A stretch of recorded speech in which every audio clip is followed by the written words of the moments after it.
Great. I think we can start. Hi, everyone. Very good evening. Thank you for joining us on day two of the EnthusiasTech Summit. If I can get just an introduction of everyone here, which cities are you from? If I can get to know that in the chat. In the meantime, I'll just take a minute to introduce MyWays. So I'm not sure how many of you are attending our session for the first time, but we are an AI platform operational since 2 years now. We are trying to create a career growth hub for technical students. And the aim is simple. The aim is to help you become experienced freshers, right? That's a common term that's in the industry, and that's what the industry is demanding from students, right? So that's the simple aim, to help our audience and our students become experienced freshers. Great. We have people from Bangalore, Delhi. Awesome. That's great to know, right? And talking about the EnthusiasTech Summit, the aim again for this session was to bring you experts from the industry, their knowledge, their experience, their opinions, and definitely their expertise in different fields. Yesterday, we had a lot of session on hands-on data science projects, front-end development, and we also had a panel discussion. Today, we have more events planned for you, more workshops planned for you. We will start with the first panel discussion, which is on tracking your journey after college, right? So we always have this dilemma about what to do after college. So that is our first session. Our second session is a technical quiz organized by our college chapter, IGDTUW. That's again an exciting quiz with exciting prizes. At 6 p.m., we have a workshop on how to develop your personality for the job that you're targeting or the job that you've already started.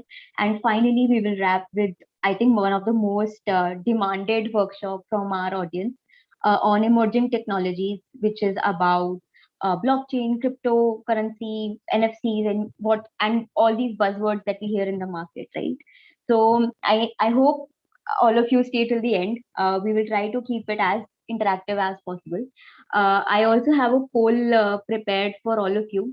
If you can see it on your screen, just let me know, and I would love to get a response on your end, right? So just a few basic questions. We are asking: are you from a technical background? Have you attended any MyWays session before? And which stage of your career are you at? Let me know if it's visible. Okay, yes, I do see responses from our students. That's great. Okay. About 50% of you have answered it. If I can get some more responses on it. Okay. Okay, so today usually we have a very high percentage of a technical crowd. I think today's sessions are coincidentally planned in a way that they are highly relevant for non-tech people also. So the ratio is very balanced today between tech and non-tech students. That's a change for us. And we have a lot of newcomers. That's good to know. A lot of people have not attended our sessions before. I hope you stick around for our further sessions also. Great, awesome. Okay, I would like to start with the first session. Do we have the speakers here? Yes, I do see Mr. Lokendra here, and Mr. Akshay is also here. Awesome. So I'll just introduce today's panel to everyone before calling them on stage. So we have three panelists today. The idea is to present before you different college journeys, different career journeys after college, right? So we tried to create a panel where we had someone who had done an MBA, where we had someone who had done an MTech or master's degree, and we have people who either did jobs, who started their own startups, and definitely these esteemed panelists switched a lot, right? I think you will hear about them, about more about their journeys, definitely from them. Feel free to drop in questions in the chat box. I will be your host. I will be your moderator for today, and I will take as many questions as possible. Great. I will like to bring the panelists on stage. Good evening, Mr. Lokendra, and good evening, Mr. Akshay. Hello, hi, Good Tanvi. evening. Great. Are we good with audio and video, everyone? If you can do it, just a quick check. Great. Thanks, Samyak. Thank you so much for being so prompt. Awesome. Okay. Good evening. If I can get both of your, right, definitely. There's a third panelist. He's running just a bit late. Maybe he'll join in 10 to 15 minutes, Mr. Jalag. In the meantime, if I can get both of your introductions, we can, from your own words, I tried my best to introduce, but definitely, if we can get an introduction from your words also. Yeah. Akshay, please, if you can start with. Hello. I think Akshay is frozen. Mr. Okay, okay. Lokendra, you can start in the Yeah, meantime. Yeah. sure, sure. So I'm 2008 computer science engineer who went to IIM Calcutta after CAT. 2013 pass out, worked a bit before joining IIM Calcutta on some government projects, some coding spaces. After 2013, I joined corporate. My first company was in pharmaceutical industry. After which there were some entrepreneurial instinct. I had my own company. Then I uh, did some consulting, and now I'm part of MyWays as the team of founding members actually. So that's a brief, and we'll go into detail as and when required in the session. Great, great. I think Mr. Akshay was facing some network issues. In the meantime, we can definitely start. So my question to you is, okay, sure. Somebody is requesting you to hold the mic closer. Not a problem. Yeah, Right. So my first question to you is definitely how come, being from a technical background, how come you decided to go for an MBA after work experience? Was it something that you had planned when you were graduating that I will go for an MBA in this year, or was it something that happened in the flow? Okay, so there are few factors which actually were involved in that decision. First was me being from not from very elite engineering college. I come from government engineering college in Chhattisgarh, and I am a computer engineer. So the job and the salary levels at that time in 2008 were purely depending upon the pedigree you have. So that's the first. The second thing was about choosing to go for masters, whether in tech field or non-tech field. So I decided that I my brain is better suited for non-tech field. So I went for MBA, and the decision for CAT was basically not repeating what I did during graduation of going for graduation in mediocre college. So the whole idea of cracking CAT and going to IIM Calcutta was trying to resolve the past, or trying not to commit the same mistake, or trying to overcome whatever I have. But it comes from a confidence that I do belong in a better space in the job market, in between competitors. So it's always about whether I'm competing with the best of the people or not, for anything, for job, for any contract, or for any kind of preparation actually. So definitely your journey reflects that, right? So you're someone who has been working, who has worked with an MNC, who has started their own startup, who has done an MBA, right? So definitely, for our audience, it sometimes it's told by the industry that these are choices, especially of a master's, the choice between a master's or an MBA, right? So Yeah. according to you, is it a one-time choice? Do you think people can undo these choices because the industry says no? So is that true, or what is your opinion on it? No, no. You can have one day you can wake up and decide to do what you want to do, and it's not a one time thing. See, life is a series of choices, and you can undo or do or redo anything at any point of your time. And it's very evident from the current tech stack culture, where any tech stack has a very short lived period of, let's say, 2 years, 3 years, then a new language comes along, then either you have to re-educate yourself or redo the skill thing. But uh, anybody who is thrilled, or anybody who wants to pursue a good career, or wants to have a good compensation or want to have a good corporate as their backing with respect to either startup or a good job, they can do it anytime they want. Plus, it's not just about upskilling, it's not just about reskilling, it's also about education. You can decide to go for higher education anytime now.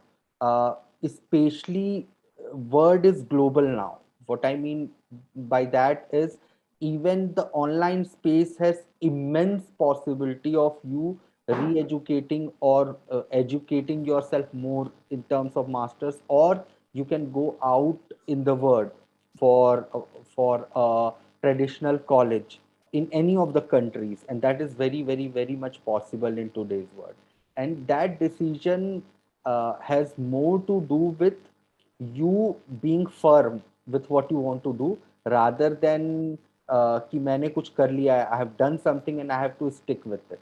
So that dilemma needs to be resolved by yourself, not by someone else actually. Fair enough. Great. Just so I have a word from Mr. Akshay. The light is there's a power cut on his end. He's trying to join from his phone. Sure. In the meantime, if the audience also has some personal questions, right? Since we have somehow been able to block the calendars of these three people at one time of for an hour. Even if you want some personal opinions, you want to share your journey, and you want some advice, you can drop in the chat, and in the end, we'll take these those questions also. Right. Okay. So I think moving on to the next question. Exactly. I think Rupali has also asked in the chat. Maybe we can take it up, Rupali, once a few more panelists join, considering they also have some background in masters. But Lokendra, I would also want to know your opinion on. Uh, so definitely in today's time, like we talked about MBA versus masters, or we talked about higher education, and can we do it anytime? Hmm. What is your similarly? What is your opinion on uh, joining an MNC right after college? That's what the peers are doing, right? That's what everyone is running for. Not just that people are doing that, that's what everyone is targeting, right? But if someone out of the lot has maybe some kind of spark for entrepreneurship, how do you think does taking an experience in the industry help that spark, or how do you suggest that person to go about? So if I understand correctly, it's basically about can you just Summarize remind the me? question. Yeah. Yeah, So maybe, so should I go for a job before yeah, wanting to start my own startup? So if I have a basic spark but understood, I'm clueless, understood. so do I take the safe net or do I risk it right from the start? Hmm. Okay, so uh, we have our CEO as an example of that, and we have other people as an example of that, including me and few of my friends. Okay, so MyWays CEO went straight away from the college. In fact, before finishing the college, to have a startup. uh, Me, some of the other people, I think two both of our fellow panelists, they went with the startup after they have some experience in this industry. Okay, so the question is not about whether to gain experience or not. The question is about clarity of your ideation, right? If you are ready with your ideation, and if you are ready with the complete view of your ideation, it's fairly in fact, I suggest to go ahead with it whenever it happens. So it doesn't matter whether you do it during the college or just after the college, or you waiting to gain experience, but it's about the self belief in your ability to do it, because you have to gain some skills before starting a startup. Okay, so whether you have done it during the college, then it's good, you can go straight ahead, or you can just wait to gain those skills, learn about it in the industry, or read about it, or educate yourself on those things. So basically, it's about readiness. It's never about the age, it's never about whether to gain experience in corporate or not. And I think the second question was about MNC and startup, right? Hmm. So basically, uh, see, I actually think that this question should slowly die over a period of 5-10 years, because now I think it's more about role. A role in Amazon and a role in a startup should be compared rather than Amazon and that startup, because uh, first of all, any individual has their own preferences in terms of security and achievement. Okay, so that whole discussion around government jobs, which is still around in middle tier towns, or between middle class families, the security of having a government job, it's the same discussion extended to corporate culture, where you want to have a job in Amazon, Google, or somewhere, and vis-a-vis you have want to have a job in startup. It's about whether you want to lead a team in 1 year or 1.5 year time, or you want to be part of a secured culture where you think that learning is immense. Learning is immense in startups also. If you choose a good startup, if you have a good team, learning Mhm. can be done in big corporates also. So it's more about role and what you're capable of, basically. Right. Great. I think Mr. Akshay is here. Mr. Akshay, are you here? Can we get Yes, you yes, on video? Tanvi. Yeah, yes, Tanvi. I'm Okay. there. Yes, yes, yes. I see you. I see you. Awesome. Great. I hope the power is back, or are you somehow adjusting through I'm hotspot? adjusting. Yeah, it's not bad. I think I had some rain here, so I think the power went away. Okay, okay, okay. Yeah, Okay, I hope we can get you to stay till the end, right? yeah, Okay. yeah. If I can get your introduction from your own words, what has been your journey from college? If I can get your introduction, yeah. Yeah, sure. Hi guys, I'm Akshay Pansari, and I did my BTech from IT Delhi, and I also then did my masters from IT Delhi. So my BTech was in Industrial and Production Department, and my masters was in Computer Science Department. And then I joined Jaguar Land Rover as a software engineer, and I was working there till like last April, and now I am trying to pursue my own startup. Yeah, so that's my background. Okay, awesome. That's again a roller coaster journey.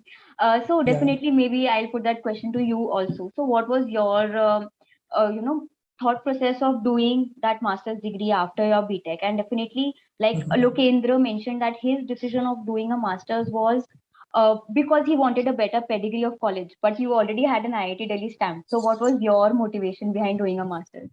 Yeah, so for me, like I was always into tech, so I thought that if I do masters, I will be like inclined in that field, and I can like I also like to read about new technology and upcoming technology like blockchains, artificial intelligence, and all. So I thought if I do my masters in computer science, I will be in that field and I can contribute much more. So that was the main reason for me doing masters, and I thought that I always wanted to be entrepreneur at the end. So like having an idea of technology will definitely help you out. Okay, awesome. So, see, definitely that's the advantage of having a panel discussion. So, very two different perspectives on both the questions that I asked. So, I definitely would like to think of it from a perspective that these choices are very personal to someone, because Yeah. when it came to higher studies, you Mr. Lokendra went for a better pedigree. You went for it because of a different course or a switch in the field. And when it comes to entrepreneurship, maybe Mr. Lokendra suggesting to deep dive right into it if you're confident enough, and you took your time, you went to the industry, you gained that knowledge, and now you're starting your entrepreneurship. So, my question there is that how do you identify this kind of inclination or these kind of choices? Or would you suggest people to maybe go with the flow, or think what is right in the moment, or plan ahead? So, what is both of your opinions on that? Okay, so I will go then. So what I think is in the college and even after college, I think we should explore a bit and try to see like what is the right field for us. So for me, I tried research internship in my college. I also did few internship in companies. Then I find out that like for me, it was much more for much more about technology and how I can work in that. So I did a job there, and yeah. So basically, it's more about trying different things and finding out what is right for you. and then maybe exploring that field much more, which you're comfortable in. Okay, Lokendra, would you like to add anything?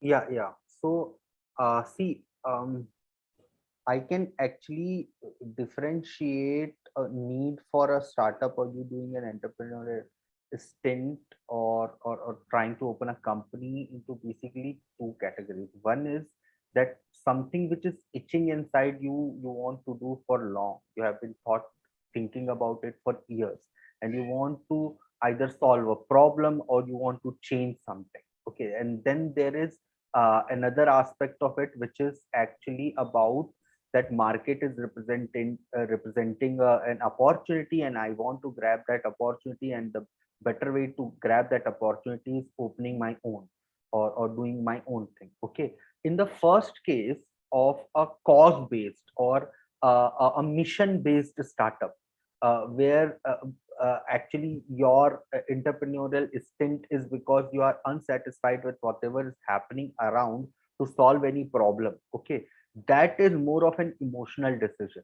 Okay, and you can be prepared as soon as you think that you can sustain. It's not about having a pressure of generating profit or trying to sustain as long as possible, but it is more about solving a problem. In the second case, it's more about a practical aspect of financial future. But in both the cases, there is a fiduciary obligation for you uh, to sustain when people get involved with you. See, an entrepreneurial stint is not about founder, it's also about the team. So whenever you are starting because of any of the reasons, both of the reasons, you need to have a proper planning so that you can actually sustain to support these people financially or emotionally or motivationally. So there is a fiduciary responsibility also, and there's a real responsibility also of sustaining that business. So you should be confident enough and skilled enough. It's not just about कि मैंने सोचा सुबह उठ के कि आज दुनिया बदलनी है. It needs to be backed by your skill. You need to know how a business runs. You need to know how finances works. You need to know how operations work. You need to know a product aspect of it. You need to know a lot of things before pulling people in, because entrepreneurial journey is not a single person journey. Okay, so you have the responsibility of people who are involved with you, and to fulfill that responsibility you need preparation with the confidence in both the cases. Okay, sure. Thank you. Mr. Jalaj, I think you're also here. I just saw in the participant by chance.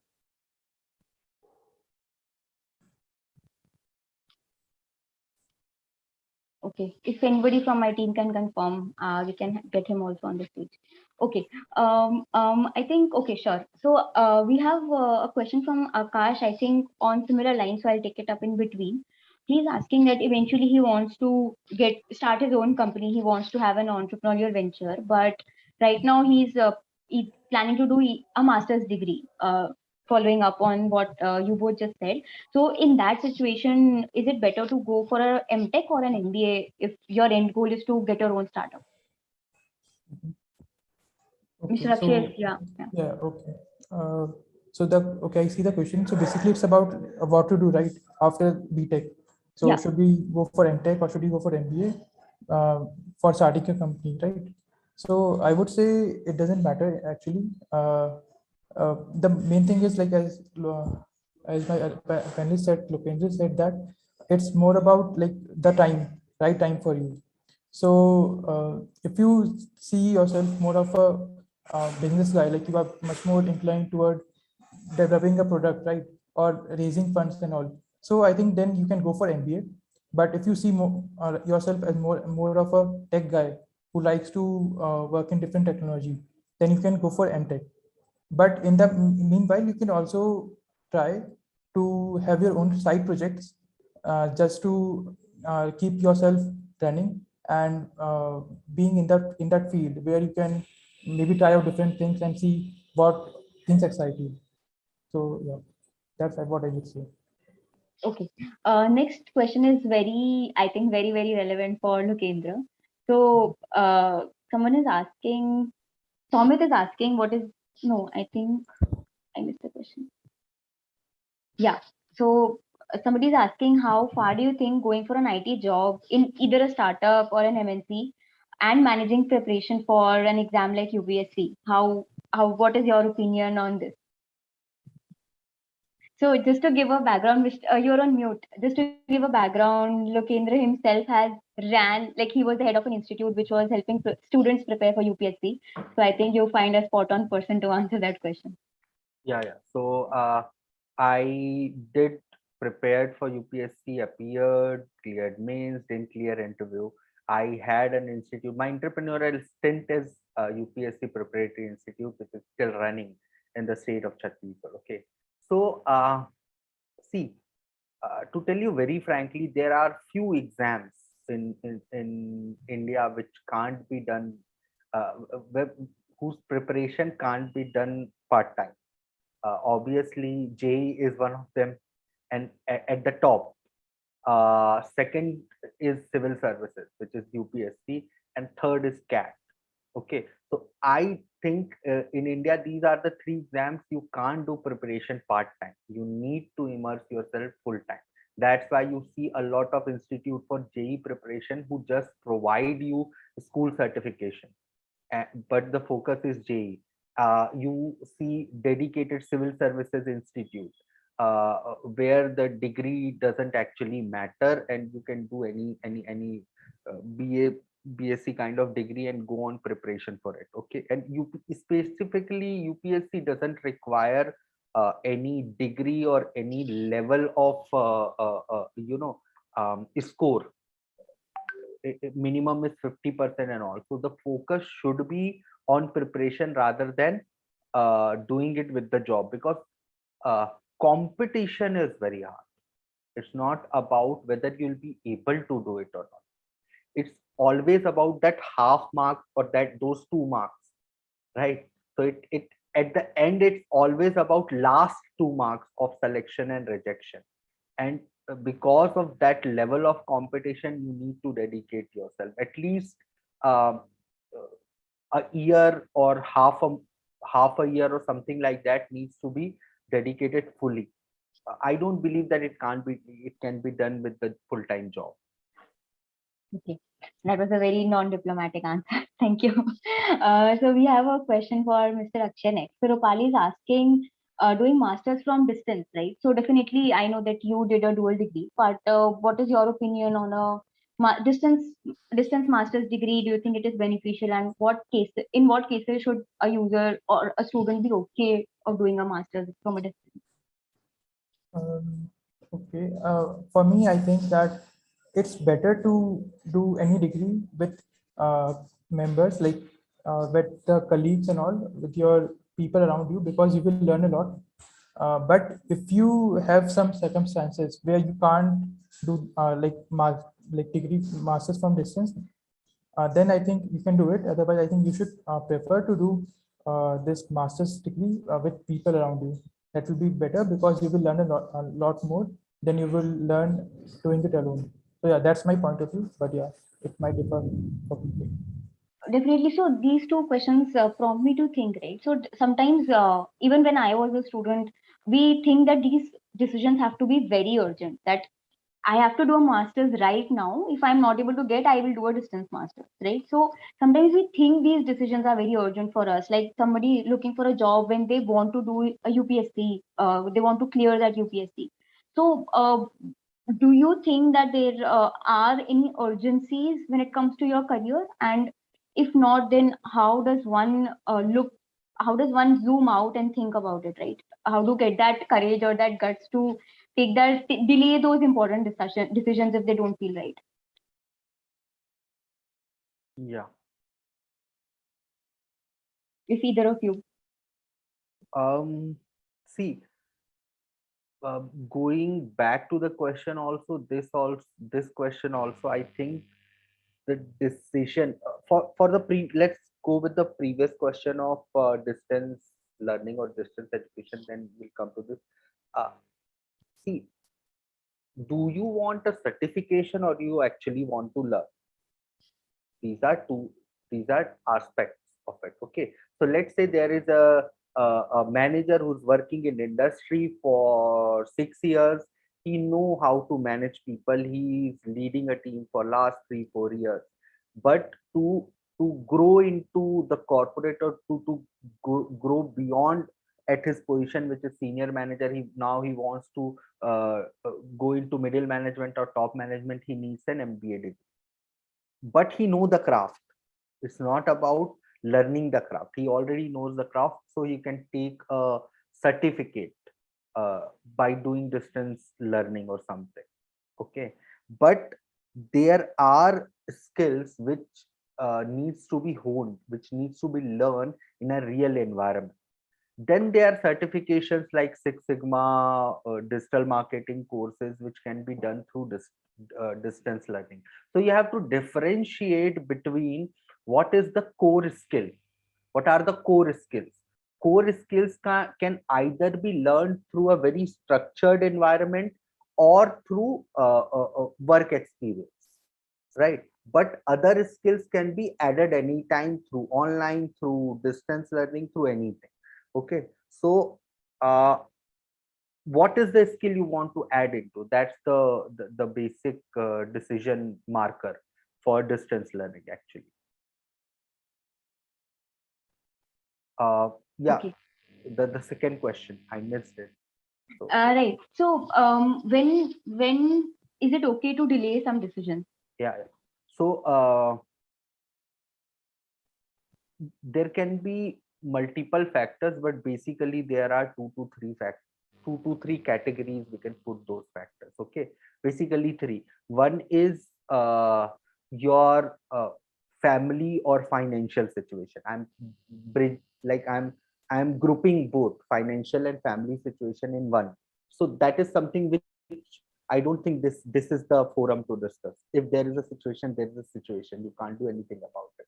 Then timing of decision making. Second option is about whether you feel in terms of satisfaction that now I want to do it. See, for most of us it's about urgency. Unless and until you feel that urgency, you should not go for it, because even if you'll go for it, you'll always be on doubt. Okay, so first develop that urgency that this needs to be done. So the second factor is whether that urgency, innate urgency, is there or not. And the third factor is environment, to develop that. You develop an urgency, but फिर institute ही नहीं है, या फिर scenario ही नहीं है उस चीज को सीखने का, या उस चेंज, उस डिसीजन को लेने का. So you also have to take factor of the environment, that whether that environment is supporting your change or your decision or not. So basically these are the three factors what I can consider for any decision or change. Okay. Awesome. So I think again there's some internet issue because Mr. Akshay was using the hotspot instead of Wi-Fi. Yeah, Um, should I just explain it a bit? sure. Yeah, yeah. I was going to So have a follow-up question anyway. Yeah. yeah. So let's say you are looking for a change in the job, or looking for change in your education. Okay, so your target can be 2 weeks time, or your target can be 1.5 years time. Okay, the decision needs to be yours. Let's say you want to learn, that your target is to learn some tool in digital marketing or analytics. Okay, so that's a 2 weeks target. Okay, so environmental factor, whether it's available or not, financial, family factor, doesn't matter. Right, but then there is a decision that your target is that I want to be head of my department, or I want to be head of the team, or I want to be CTO of my company, or CMO of my company, or I want to be in general CTO or CMO. So it's a 4 years target, 5 years target. But then also you can't delay the target setting. You need to set it today, so that you start working towards your target and dividing that target into smaller targets. So don't delay your decision of setting the target, right? And you can mold the environment around you because there is 4 years time. So I'm not saying that environment nahi hai to target set mat karo ya jao mat us change ke liye. The only thing I'm saying is you set the target and then work on setting up the environment, setting up everything, upskilling yourself, learning about a lot of things to achieve that target. Okay, so it's about how long and how big the target is actually. Oh, Okay. we have, I think we have Jalaj Yes. with us. Hi, Jalaj. How are you? Yeah, hi, hi. Hi. Thank you for joining. I think there was a bit of issue on your end also, right? No issues. I think we have still time. Uh,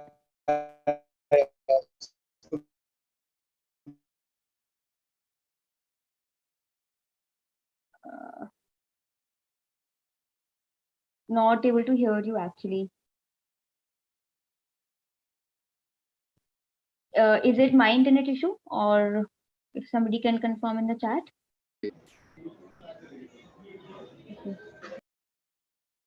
Okay. Okay. Mr. Jalaj, we are actually not able to hear you. If we maybe we can try with a video off. Mr. Akshay is also here, but the video is not possible on his end. Sure. Am I audible now? Yeah. It's much better. Right. I think we can manage without video, not an issue. If I can get your introduction in your words, Okay, what has okay. been your journey after college, we can start with So that. in case there is some issues with my, I mean, No issues. No audio issues. quality or video. No Yeah. issues. So yeah. So I mean, thanks for joining everyone, and thanks a lot, Tanvi, for introducing. And also MyWays, the entire MyWays team for this initiative that you guys are taking.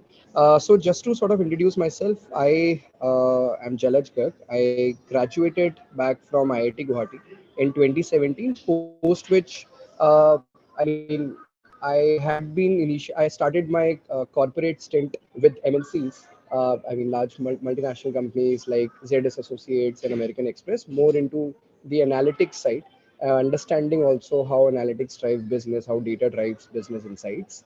And then like since last 2 or 2.5 years, I've been kind of involved in the entire startup ecosystem, where I, of course, did my own venture. I got to kind of ideate and work on my own venture, which goes by the name Edgenus, or which went by the name Edgenus. So it was, I was the CEO and I was the founder of that company. I'll of course add more details to it later. But yeah, so after that, so basically it was a decent stint and of course wonderful experience having my own venture, learning a lot of things which I couldn't earlier, and within just a span of 1.5 years. So also since last 1 year, I've been working as a product manager, and I've recently been promoted to a senior product manager.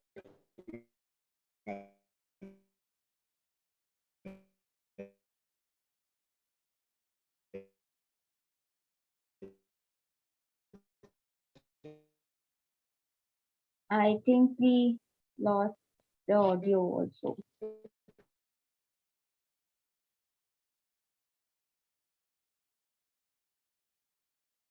Okay. Uh, if someone from the team can just help out Mr. Jalaj on the back end.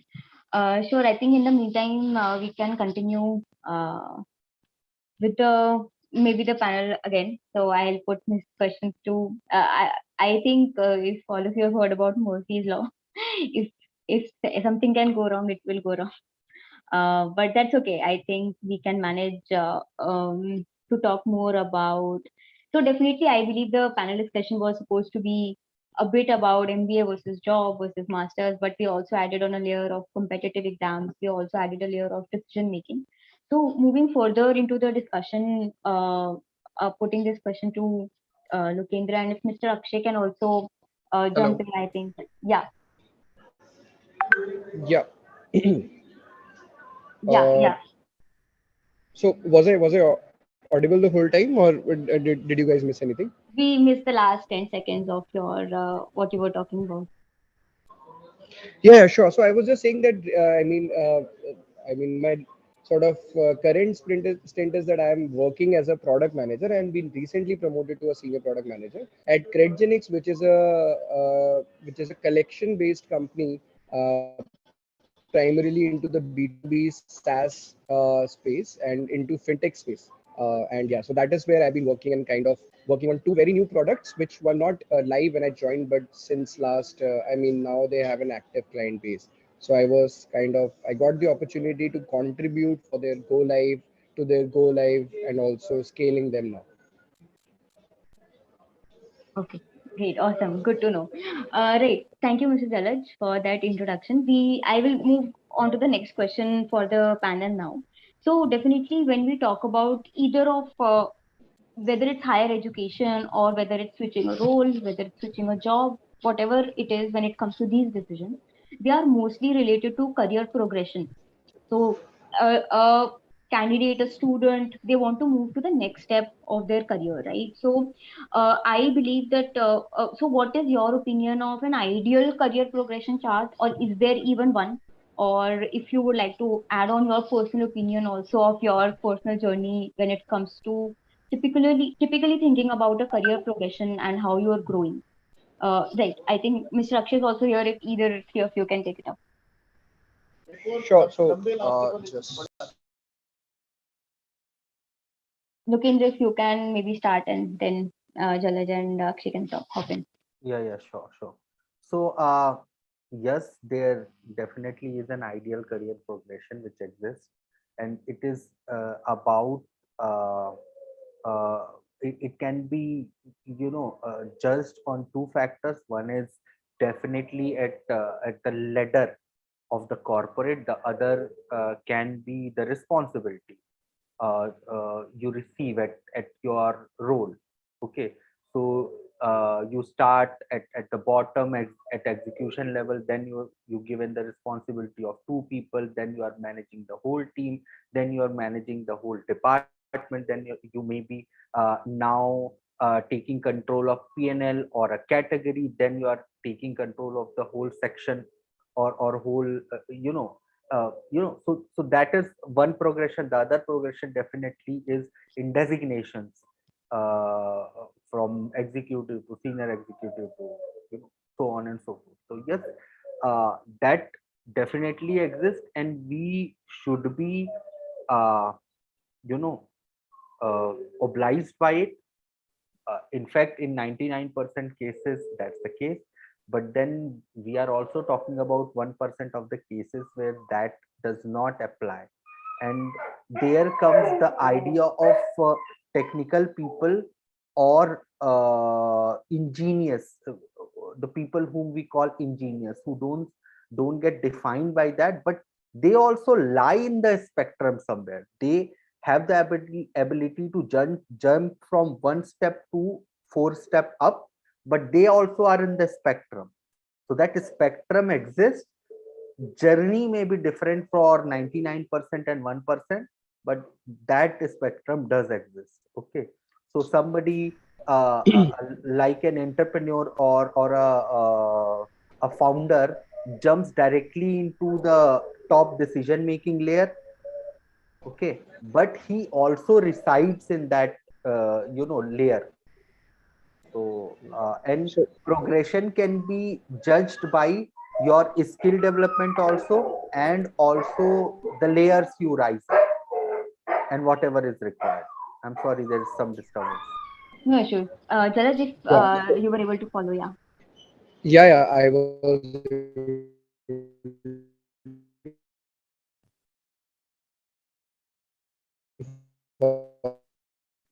Uh, I yeah. we're So not able to hear you. Yeah, if you can just repeat, we lost you. yeah, sure. Am I audible now? I guess I would be. Yes, yes. Uh, yeah. So basically, what sort of I wanted to add to this, and I think, I mean, to what Akshay also said is that in career, like while deciding your career progression, there are basically two parts to it. One is more of I would say a horizontal career progression, and second is more of a vertical career progression. So So just to sort of boil down on each one of those, the horizontal career progression is basically,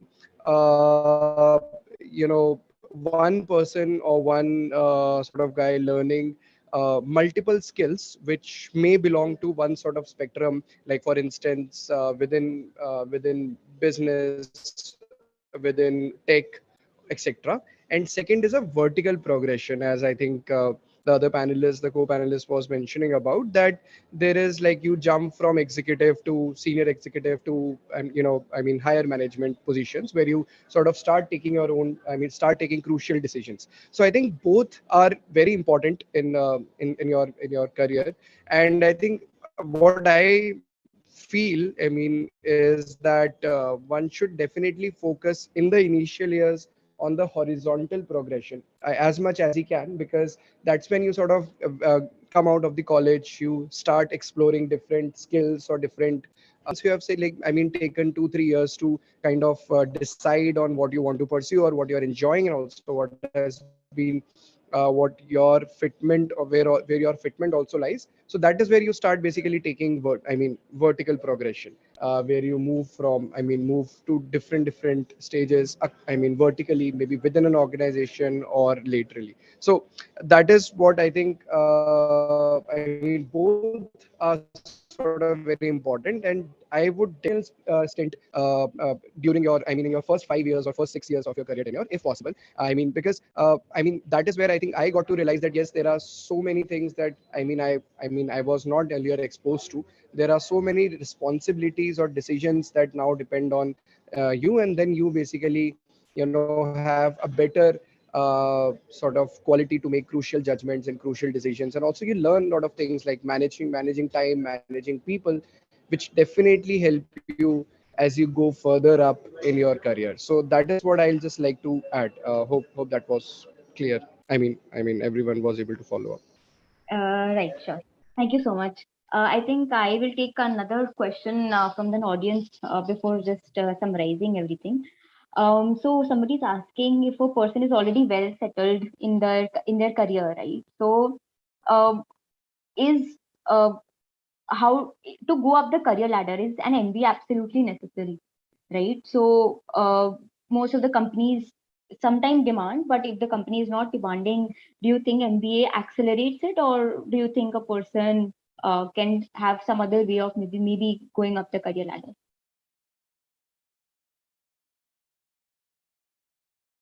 Lokendra, if you would like to take it up, or should I repeat the question? No, no. Great. Okay. Yeah, yeah. So it's very interesting and a very common kind of now it's getting into the space of being myth, but it's still a reality that having a degree opens up your base or your options actually. So there are companies who doesn't care about it, but then there are many companies who does care about it. So are you in a very confined space of finding job where you can find job without subjecting yourself to a degree, because you being very comfortable or very well settled in your career is not about that you want to learn specifically the skills of management, or you know a lot. You may be wanting to, but you know a lot already. So the simple decision for me is whether you can find the job without that, or whether you can find the progression without that, or you want to open up your base or open up the job space more for you, because it's still about acceptance. It's still about your CVs being filtered out or not filtered out. Okay, so if the job requirement is that you need to have an MBA degree, then you need to have an MBA degree, or you can find a job space where this doesn't matter. So it's a very uh, not very subjective. It's always better to have additional or have a degree, so to open up the market. Right. I think another question from Somit. May I know the name of the user who's writing the questions in the name of Galaxy? I'll be able to help, like, take up questions better. So we have a question from Somit. He's asking between your preference of doing a job and an MBA or going for a master's in management, maybe from a top institute in US. Yeah, MIM. He's talking about MIM. Yeah. Yeah. So Yes. yeah. So shall I go ahead and answer that? Yeah. Sure. Where are Uh, you? Yeah. Okay. Yeah. Sure. Please answer. I'm trying to find you. yeah. So okay. Mhm. Yeah. Also, could you just so I mean repeat the last few words of the question, last sentence. So I the think it Somit was was more asking. around Yeah. the yeah. Please go ahead. Sorry. Yes. So it's just he's asking a preference between a job plus an MBA, maybe a 2 years job and an MBA, or a MIM from USA. Yeah, so I mean, there are a couple of friends that now I have, or colleagues from either college or from undergrad or my past working experience, who I have seen. The same question I also had been asking. Till until recently, where I got to know that MBA really plays a very crucial role. And again, this is more of, this could be subjective, could vary across, person to person. But having an MBA definitely helps, because after a while, once you've sort of gotten the experience of working in a corporate, or working, learning different skills by and applying those skills, because after like maybe 3 or 4 years down the line, you get more of a wisdom, or you get more of a perspective of what you actually want to pursue, and then sort of shaping that up with the help of an MBA, or maybe a startup sprint, or startup sprint stint, or like more of a I mean uh, even a role only in that particular domain, that definitely helps you to sort of master that skill, or at least take that ahead, and then achieve also. And then MBA also kind of adds a cherry on the cake, in terms of you getting more like wider opportunity set once you graduate. So yeah, that is again, I could say, subjective. Maybe the other panelists would also have some opinions on that. But yeah, from my own experience and what I've gotten from it, and then that followed by MBA, that is something that really helps you.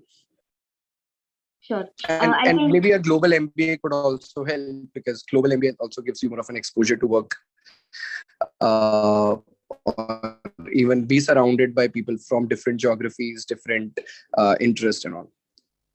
sure. Yeah. I would maybe ask for a follow-up question. Hitesh is asking that if you also switch to a MBA, right, from being an engineer, coming from a computer science background, is there any specialization that would either help him or give him an edge between HR, finance, marketing, and there are a plethora of specializations today in business analytics and all these fields, or uh, do you think all these fields eventually level up and it depends on the person? Yes, Jalaj, or Jalaj, if you would like to maybe around. Yeah. So in the MBAs, but again, this the discussions that I keep on having with people around, all my connections. So yeah, are you following? Yeah. Yeah, sure. So basically, even like, for instance, I've been into product management since last 2 years now, and definitely, I think product management, or is definitely one area that I can specifically mention about, where having like a background in also helps, because a product gets work with engineers, right? So once you also, so if you have like a experience with coding, and that you kind of and then you sort of do an MBA with maybe product management as one of the specializations, then of course you have a better chance of a better chance as compared to your colleagues in succeeding in that particular space. So yeah, Okay, so you that is may what I have. can call out. Thank you. Yeah. Lokendra, would you like to add on anything? onto the specialization? Yeah. So the broader, we call it branches or streams, are about the first job, or unless and until it is about, it is finance or marketing. Okay, if you are doing MBA from finance, you actually want to go into finance. Okay, other than that, HR, marketing, and everything else, over period of your 2 years or 3 years in the job, gets neutralized. Okay, uh, finance is one thing, marketing is the another, where you are specifically, even after 5 years or 4 years of experience, somebody can in an one-off interview ask you about whether you have done specialization on marketing, or you know about basics of marketing or not. But it's very a very one-off things. It's not very common. Most of the time, after your first job, it's all about what you have done in the job, and what were your learnings, and what have you applied, and what you want to do, and what you can do for us, kind Mm-hmm. of questions. Okay, but yeah, finance is one aspect. Then there is hospitality, product. I don't think is that prominent in terms of after 4 5 years. If you are doing a product job like Jalaj, nobody is going to ask you whether you've done MBA from marketing or not. You are as If you are skilled, you have done good in your previous job, it's all okay. But yeah, finance is one thing where people are specifically doing their PGDM or MBA in finance to go into the finance. Actually, many of the analytics job does require a finance MBA or finance specialization. Actually, Okay, okay. there's Thank you there's so much. there- there's one straightforward question from Rupali which says HR specialization is not good. It is actually very good if applied correctly. So there's no issues with the HR specialization. Again, it's a myth that there is a problem. There is not. Okay, so it's absolutely fine. Okay, sure. To wrap it up, I think I would like to maybe summarize today's discussion. So we definitely talked about the industry myth of following a certain path, right? Following certain steps, taking certain steps in your career which are deemed to be right. The panel insisted and shared their own experiences on it is okay to take decisions according to where you are right now. So today it might make more sense for you to do an MTech, and tomorrow it might make sense for you to do an MBA even after doing job after MTech, right? So there are a lot of permutations and combinations, and we see from the backgrounds of the panel, you can go and check their LinkedIn's also. There is no set certain path of doing something. It is about where you are in that moment of your career and where you're looking at maybe 5 to 10 years down the line, and how you see yourself as a person. Jalaj, maybe you can unmute and also mention the point. Okay. So he's mentioning about chief of staff roles. They are very popular and very demanding roles, in and very well paid roles when it comes to chief of staff roles. Rupali, I think that answer Yeah, was for yeah. you. Yeah, sure. Yeah, yeah. So that is what I was. Yeah, yeah. So that is what I was just saying. That yeah. I mean, I have also. So there is one more even like in different startups, early stage startup also, and people take chief of staff as the role after an MBA in HR. So and that is of course as a chief of staff you get to manage. I mean the entire. I mean not just the HR part, but also you get to look into the P&L and unit. I mean of the company, work on crucial hiring decisions and all. So that is definitely a role which is like well-rounded and gives you a overall Sure. Thank you. So definitely, I would maybe conclude by saying that if you're deciding between doing a MBA, a master's, or going for jobs, starting your own startup, think of it. What would help you the most? What would motivate you the most, because whichever you do, you have to excel at it, right? If you're choosing a master's, you have to choose it for your future. If you're choosing an MBA, you are choosing it to maybe accelerate your career or get a pedigree on your resume. If you're wanting to start your own startup, good luck, right? Because that's definitely a deep dive without a parachute. That's what I have been hearing on LinkedIn these days. And definitely, also, if you want to go for an MNC, that's what people go after, and it's definitely maybe the right choice for you. So, when choosing such a decision, when taking such a decision, go by what your journey has been and where you see yourself in the future. Talk to people, reach out to people on LinkedIn, and take a decision on a personalized manner rather going open ended and doing maybe what other people are suggesting you to do. So I think that was just a conclusion of our 1 hour of discussion. Thank you so much to Lokendra, Jalaj, and Akshay. Akshay, I know you're here, but you're not able to speak because of the rain. Thank you so much for joining in. Thank you so much, everyone, for tuning in, listening to us. Please stay tuned till the end of the day. We have a lot, many sessions planned for you. Just now, we're going to start with a quiz also. Any parting words by either three of you, Jalaj, Lokendra, or Akshay?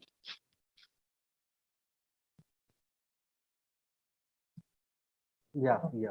So, uh, there are two aspects of your career which is most important. One is skill, and another is confidence. Okay, so and these both of them are intertwined. You have confidence, you can develop a skill. You have skill, you can develop confidence. So always be going forward in terms of both. Have a target that next year I want to be more skilled and more confident than this year or this month. So it's always about gaining your confidence by upskilling yourself, or gaining skill by your confidence. So do both, and keep taking the next step. Don't get stuck in the same situation, or don't get disturbed by whatever problems you have. Just take the next step. Go ahead, take the next step. Let's see what happens. So you should have that attitude always. Great. Thank you.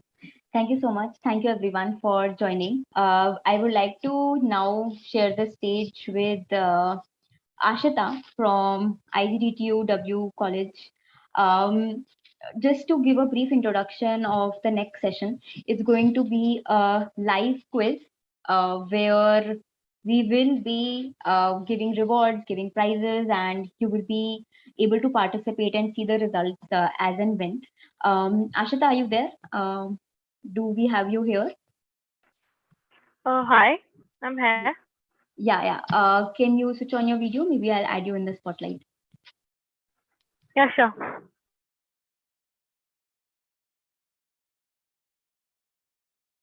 Great, awesome. Am I visible? Yes, yes, yes. You're visible. Awesome, great. So over to you, Ashita. Maybe you can introduce the quiz, and the team can help everyone with the link for the session. All right. Please give me a minute to share my screen. I'll Sure. just.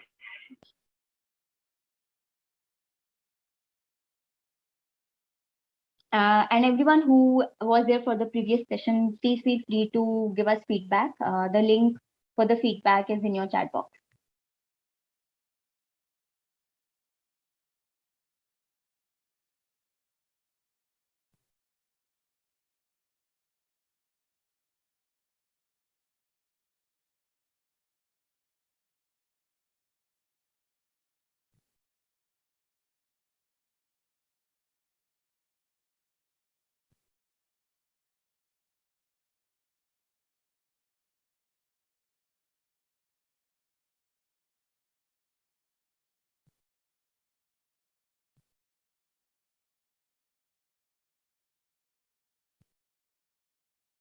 Ashita, you're on mute if you're speaking something.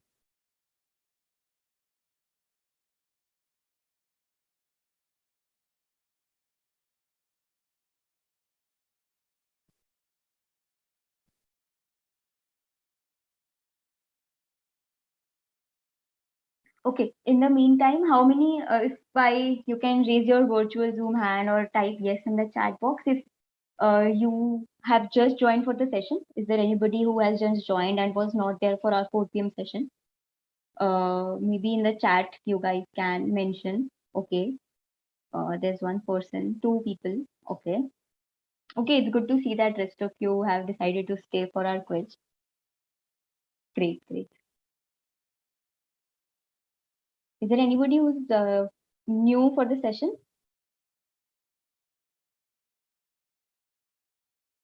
Okay, great. Thank you. Okay, I'm Udit. Welcome to MyWays. Yes, Ashita, are we ready?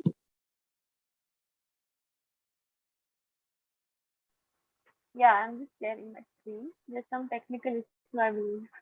I'll just share my screen. Yeah, yeah, sure.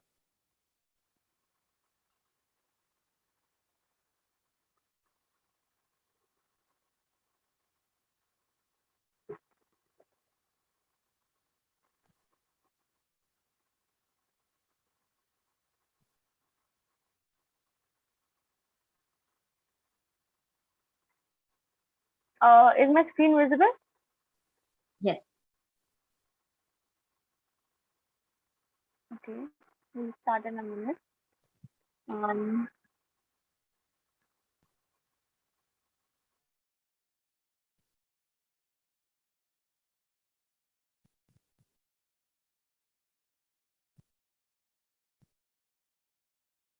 Sure. We also have Shreya from the MySeed team. Shreya, are you there? Yes, Ji. Uh, sure. Can you come on the screen? Maybe switch on your video. Am I visible now? Yes, yes, yes, yes, yes. You are visible. I'll add you to the spotlight. Should I start? Yeah, yeah. Hello, everyone. Welcome. Welcome to TechKnow Live Quiz virtual event. I am Shreya Dudeja, IT student at IGDTUW and your main host for the event. I'm super excited to have you all here. Excited for all the amazing rounds of the fun event we are going to have today. Big brands have taken all over the world. Branding can either be subtle or loud to gain users' attention. But the company's logo is the master key of branding. So let's put on our techno hats and deep dive into the world of logos. Now I would like to ask Ashita, our co-host, to proceed with the further rounds.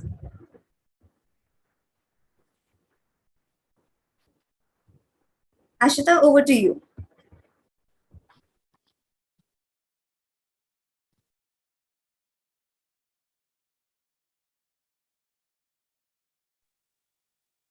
Good. I think she dropped Shreya. Maybe we can tell the audience about what the quiz is about till Ashita joins. Yeah, okay. We are going to have a fun event in which there will be the screen will display certain logos and you would have to guess that which company's logo is it. It's going to have 3 rounds. Okay, so is there a link that we can share with the audience? Wadi, could you please repeat? For the people to attempt the quiz? It will be shown on the screen only. The screen will be shared by Ashita. Okay, sure, great. I think Ashita is having some network issue. She dropped. She is saying that she has shared the screen.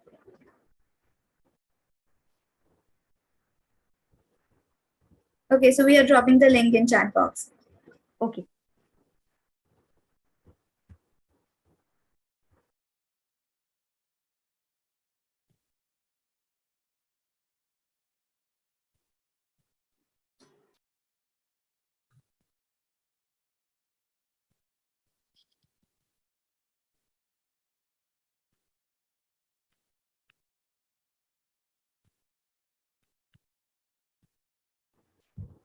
Everyone is requested to join the link.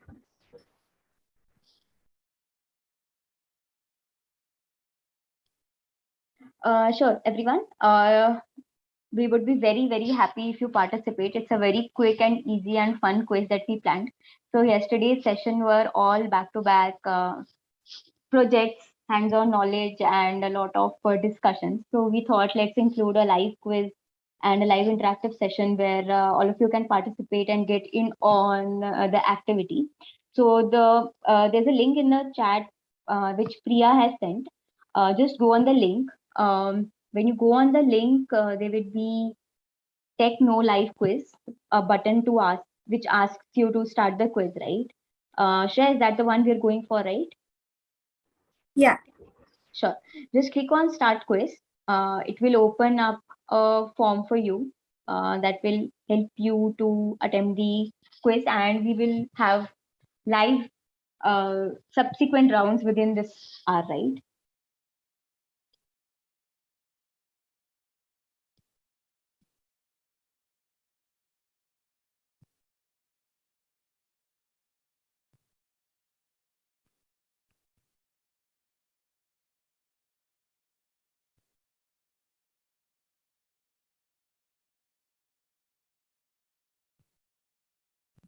Are you all able to, those who are participating can mention in the chat, are you all able to view the quiz?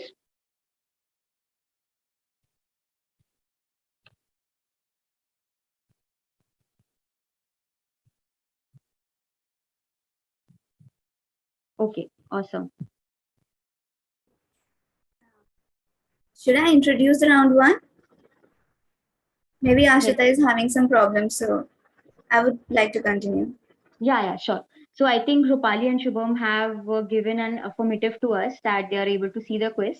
Shreya, yeah, sure. Please go ahead with introduction. Do you also need to present your screen, or would you like to?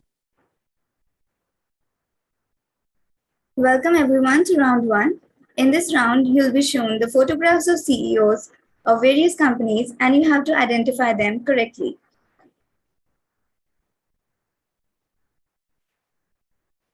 Yeah, sure, you can start the quiz.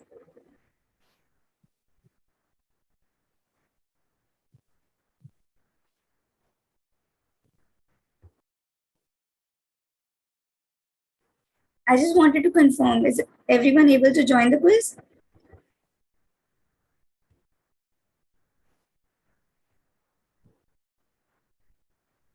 Okay, we have a yes, Shreya.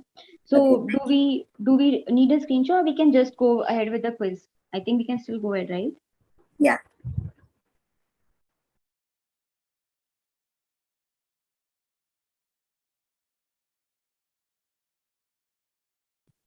Can I also participate? Vardi? I was asking if I can also participate.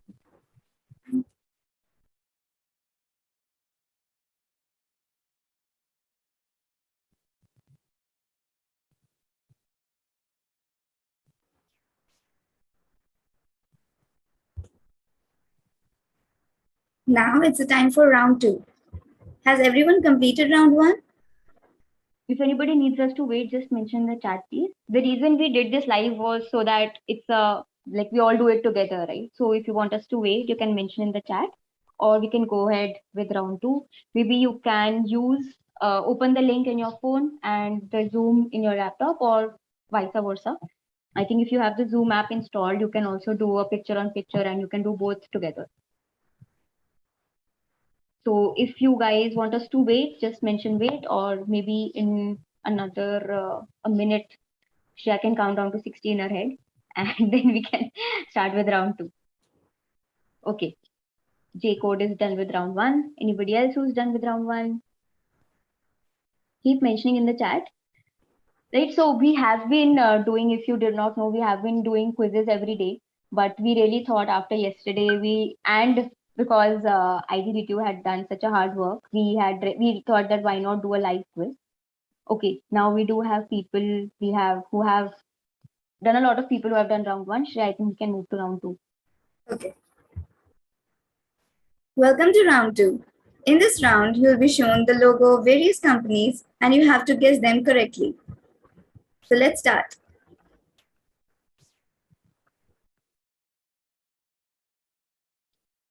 So in round two, the quiz says that we have to guess where the headquarters are located. Most of them, okay, I will not give out the answer.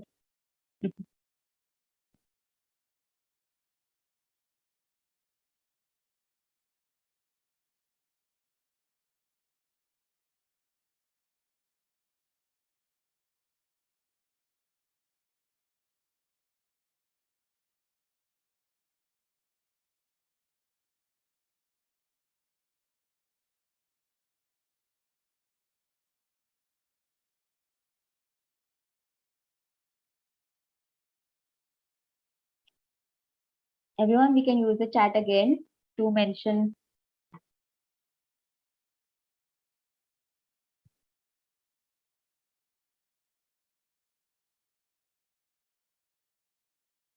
How many of us have started with round 2? If I can get a mention in the chat.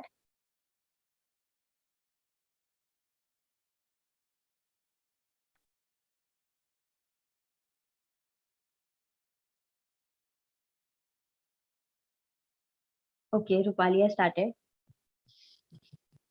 Rupali has been with us since 4 p.m. I think I will ask her to stay till 8 p.m. with us today.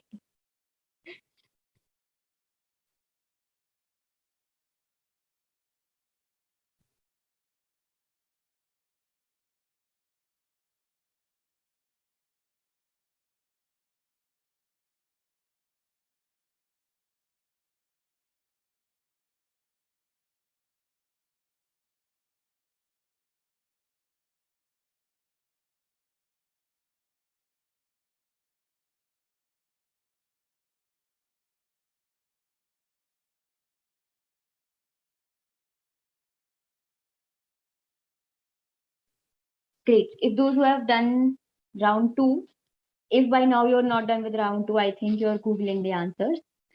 So in another minute, I think we should be moving to round 3.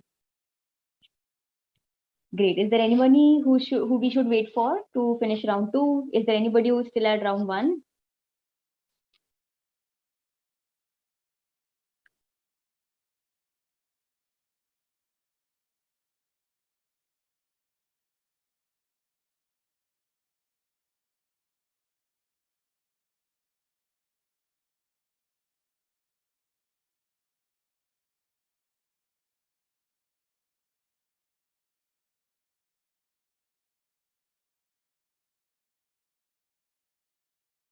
Okay, sure. I think let's go ahead to the third round.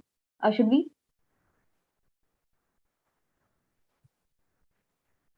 Okay, so I'm starting now. Yeah. Welcome to round 3. This is the last round. In this round, you have to guess where the headquarters of the following companies are located. Let's start.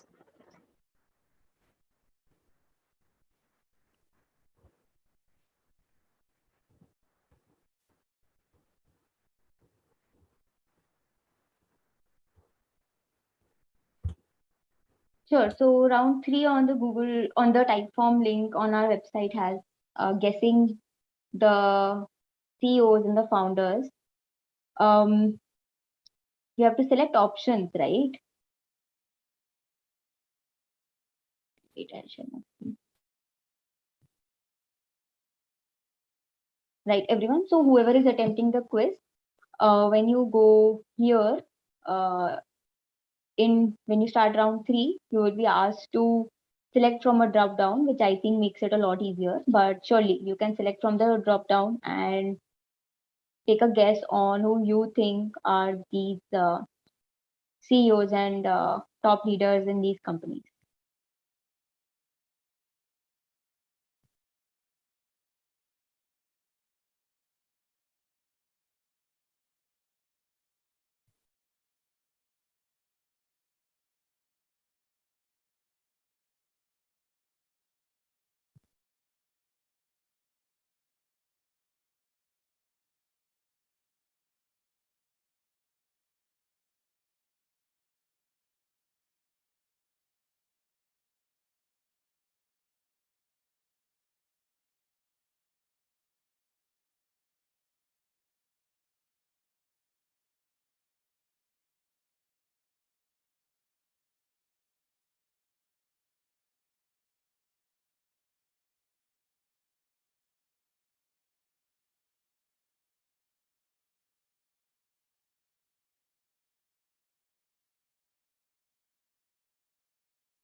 Uh,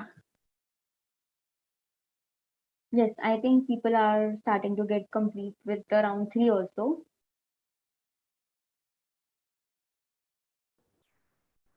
Guys, you can drop a message in the chat box if you're done with round 3.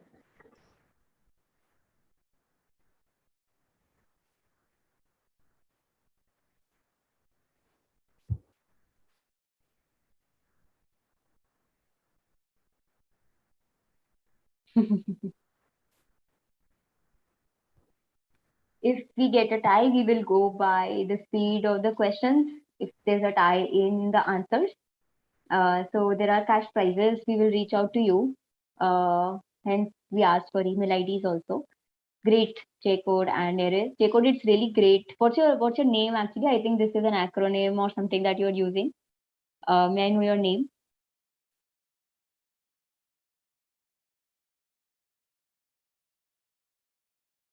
Arka.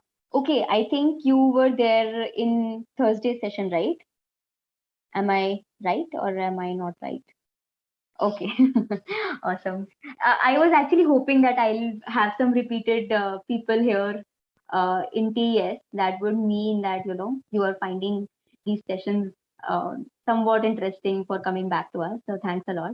Hoping you guys are filling the feedback forms also for us. It would be helpful for us to maybe get to know your opinion on how we can improve. Sure. Is there anybody else who's still attempting the quiz?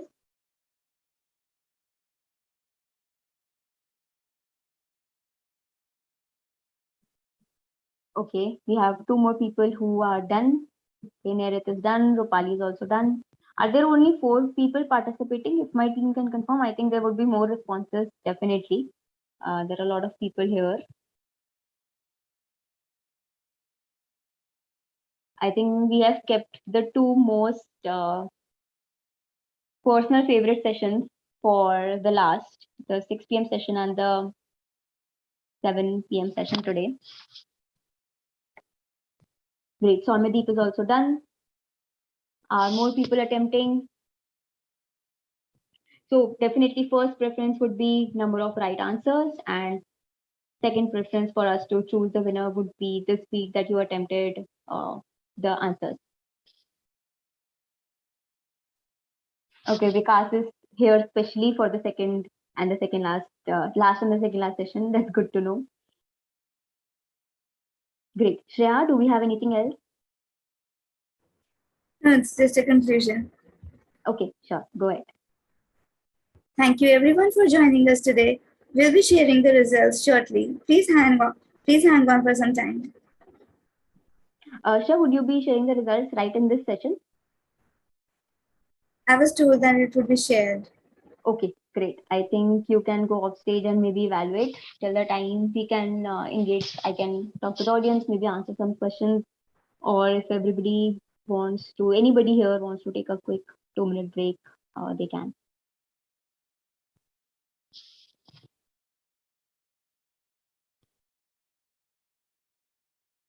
Okay. By show of hands, maybe raise your Zoom hand, or we can also, since there are a few people and it's a break, if any of you want to switch on your video, maybe we can have a quick activity.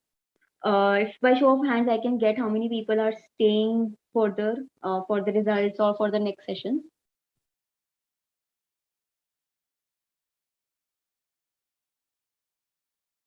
Okay, 3 people,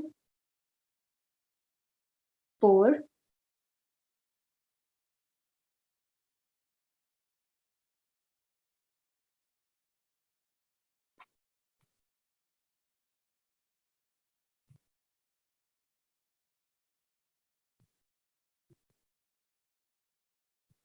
Okay, sure. So maybe I can talk about the next 2 sessions that will happen in the meantime. And also, I have an activity which I love to do absolutely with people. It's just an introspective activity. It will take 2 minutes. But right. So the next session, the one which is planned at 6 p.m., it will be taken by our founder and CEO. So he has been a mentor. He is an IT Delhi student, and he has been working for MyWays, building MyWays since the past 4 years. The session will be around building your personality. I think Rupali was asking for a personality development session at 4 p.m. So Rupali, our 6 p.m. session is exactly that. How do you build your personality? What does personality really mean when it comes to your career? So it's usually a very neglected and a very less thought of aspect when you are going for a job. So our 6 p.m. session, all of you can lower down your hands, right? So it will be me talking for a while till the team is calculating the results. So our 6 p.m. session is around building your personality in general and also for the role that you're targeting. Our 7 p.m. session is on emerging technologies. So we hear a lot about blockchain, cryptocurrency, metaverse, and all these AR, VR terms. So our final session for our event and for this evening would be around a panel discussion with esteemed panelists on what are these emerging technologies and what is our future with respect to them, right? So in the meantime, I would maybe require all of your attention. If anybody is okay with switching on their camera also, Kashish, if you're the host, please let people switch on their cameras if they want to. um, we will do a quick activity. If you don't want to come on camera, that's okay. I'm also camera shy, but I had to be on camera for these 2 days. Mm, just hold out your hands like this. Are my hands visible? Okay, if not on camera, at least come on chat. If everyone can mention a yes if you're following me. If you're following me, if I'm making sense, I'm not a fool raising my hands like this. So everybody can just drop in a yes if you're following me. It's just a introspective thing that I'm making you do, right? Okay, I have 3 people. Okay, Arka, I think you can stay in bed. Maybe just put your phone somewhere and just hold out your hands for me. If not on camera, that's absolutely fine. Yeah, I know I have 4 people with me. Anybody else who's with me? I don't need you to come on camera. Just hold out your hands for me like this. Great. Okay. Now fold your hands, right? Like this. Don't think about it. Just fold your hands.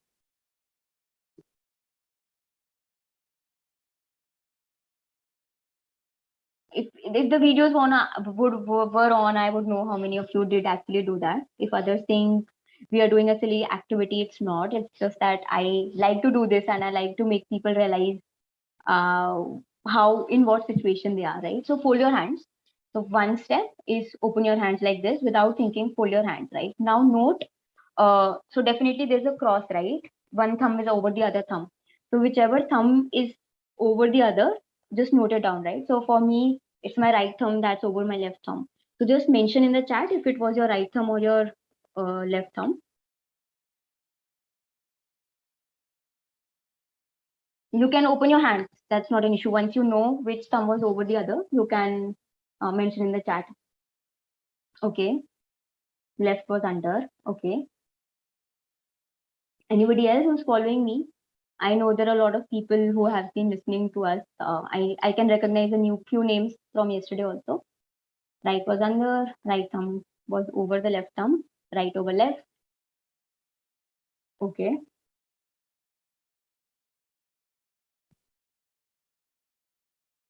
Okay. Anybody else?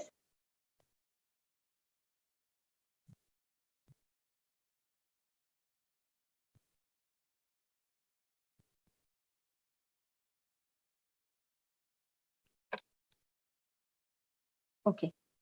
Now consciously do it the other way. Whichever thumb was under, put it over.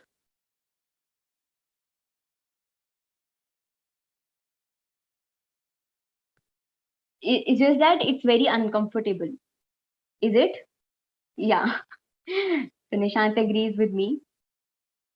Anybody else? Just do it the other way around. Consciously do it the other way around.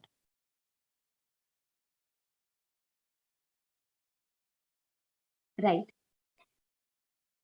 Right. Aka also agrees that it's uncomfortable, right? So the idea of doing this activity, and my mentors have often given me this example.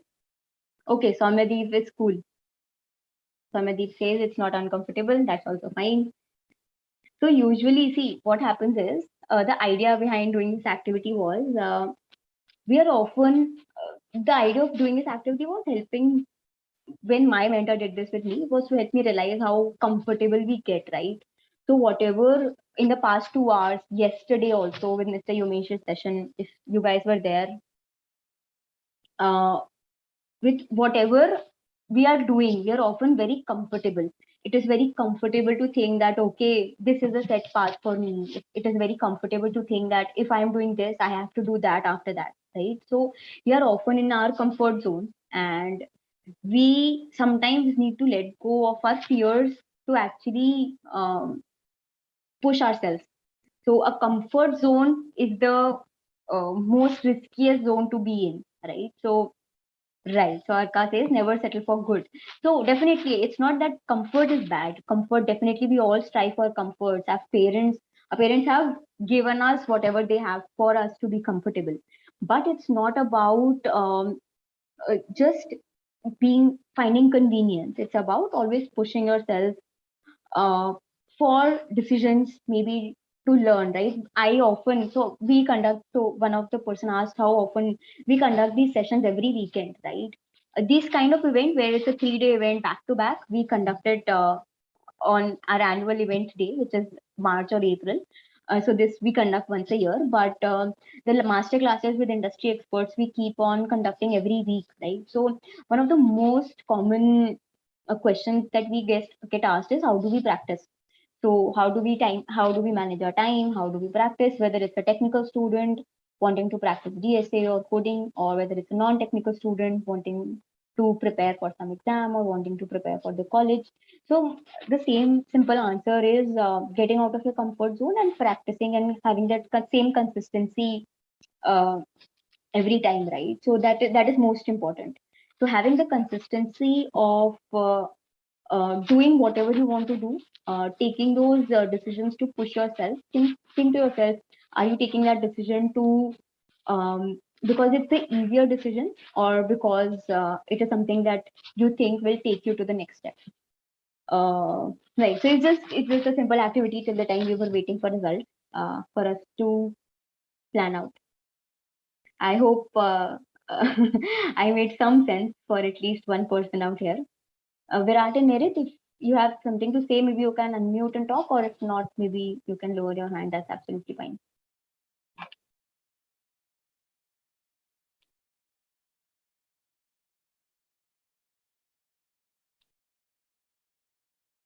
Great. Any particular question? Anybody?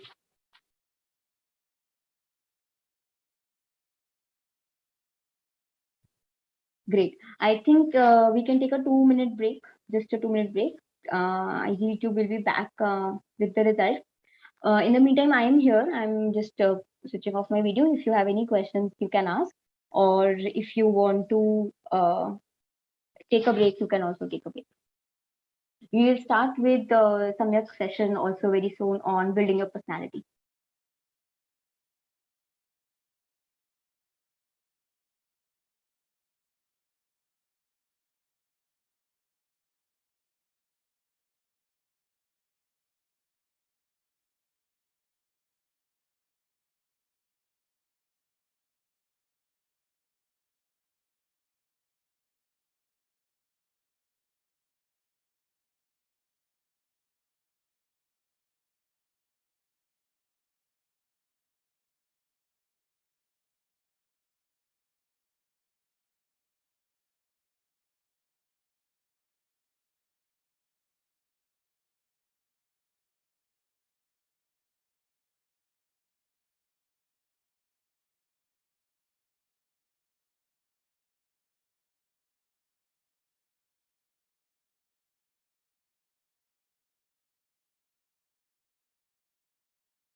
songs to make sense of the meaning.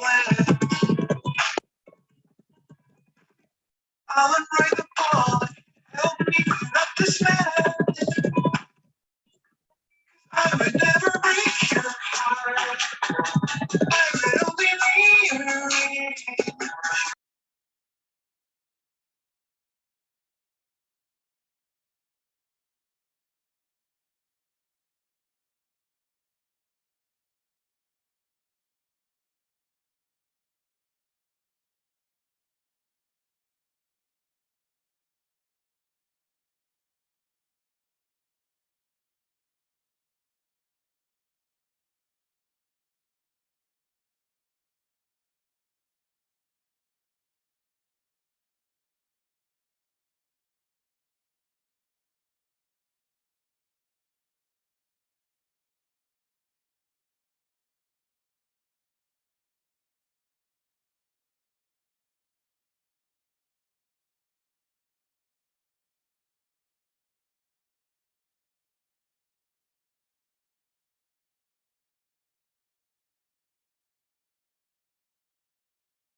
Yes. So I thought there were some questions in the chat. We are just waiting for a few more minutes for the results.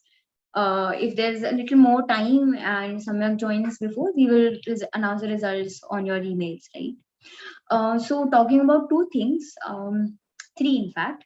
One is that definitely the job fair is going on as a part of our event, annual event also. You can go on our website. Yes, Rupali, you can find the link also in our on our website. There's a WhatsApp group, there's a Telegram community, there are a lot of things. On the website, there's currently a job fair going. All you have to do is just upload your resume, right? Go to our event website.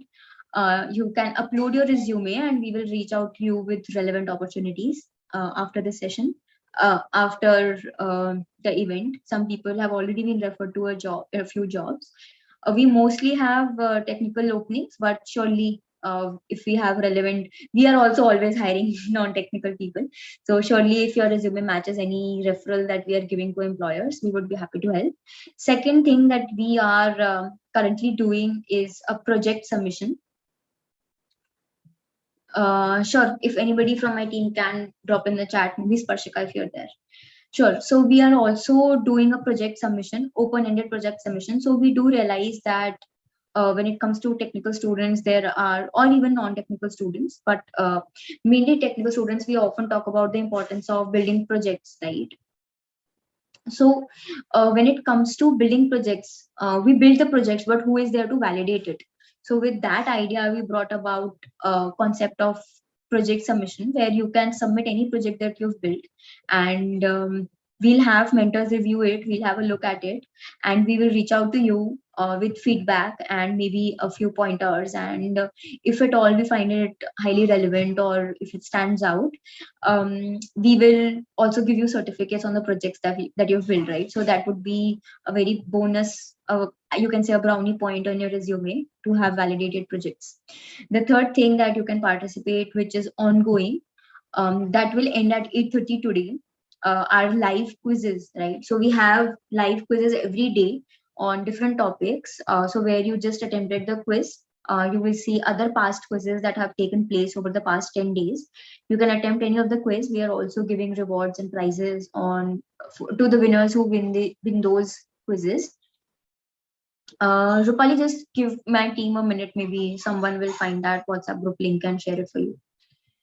Right. So, Yeah, I was talking about the quizzes. You can go on the website ts.myways.ai/quiz. You can attempt any of the past quizzes. Today's quiz will be live at 8 and it will go until 8:30. So you can take part in the live quiz also. The advantage of taking part in a live quiz over a static quiz is that you get more rewards. So if you have participated in a live quiz, you will be more, more prone to win gifts. Rupali, I think I'll only find that link for you. Is there any questions? I think Samyak could just be joining.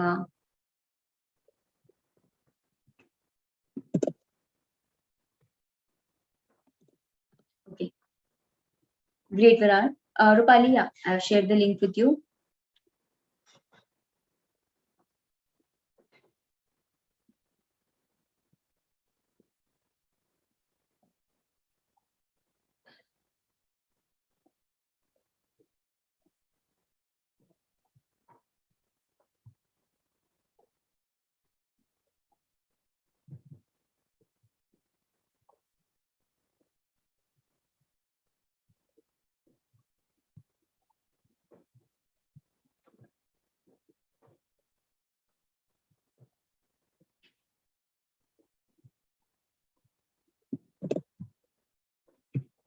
There's also a Telegram channel that we have. I have mentioned the link in the chat box.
Okay, so we are back with the results.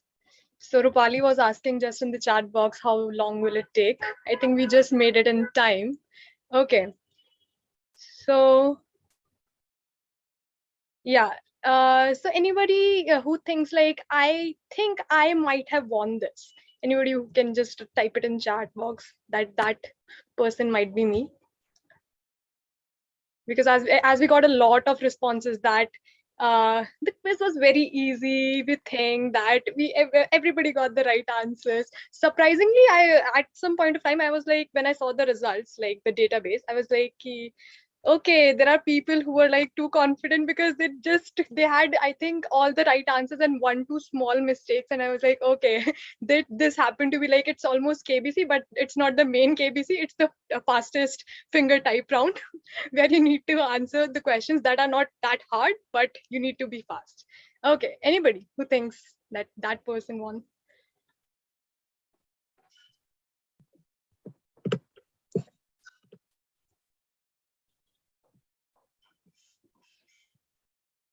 Rupali is not sure. But she's waiting for a long time. Okay, she's not sure. Okay. Maybe Yash Chaudhary. And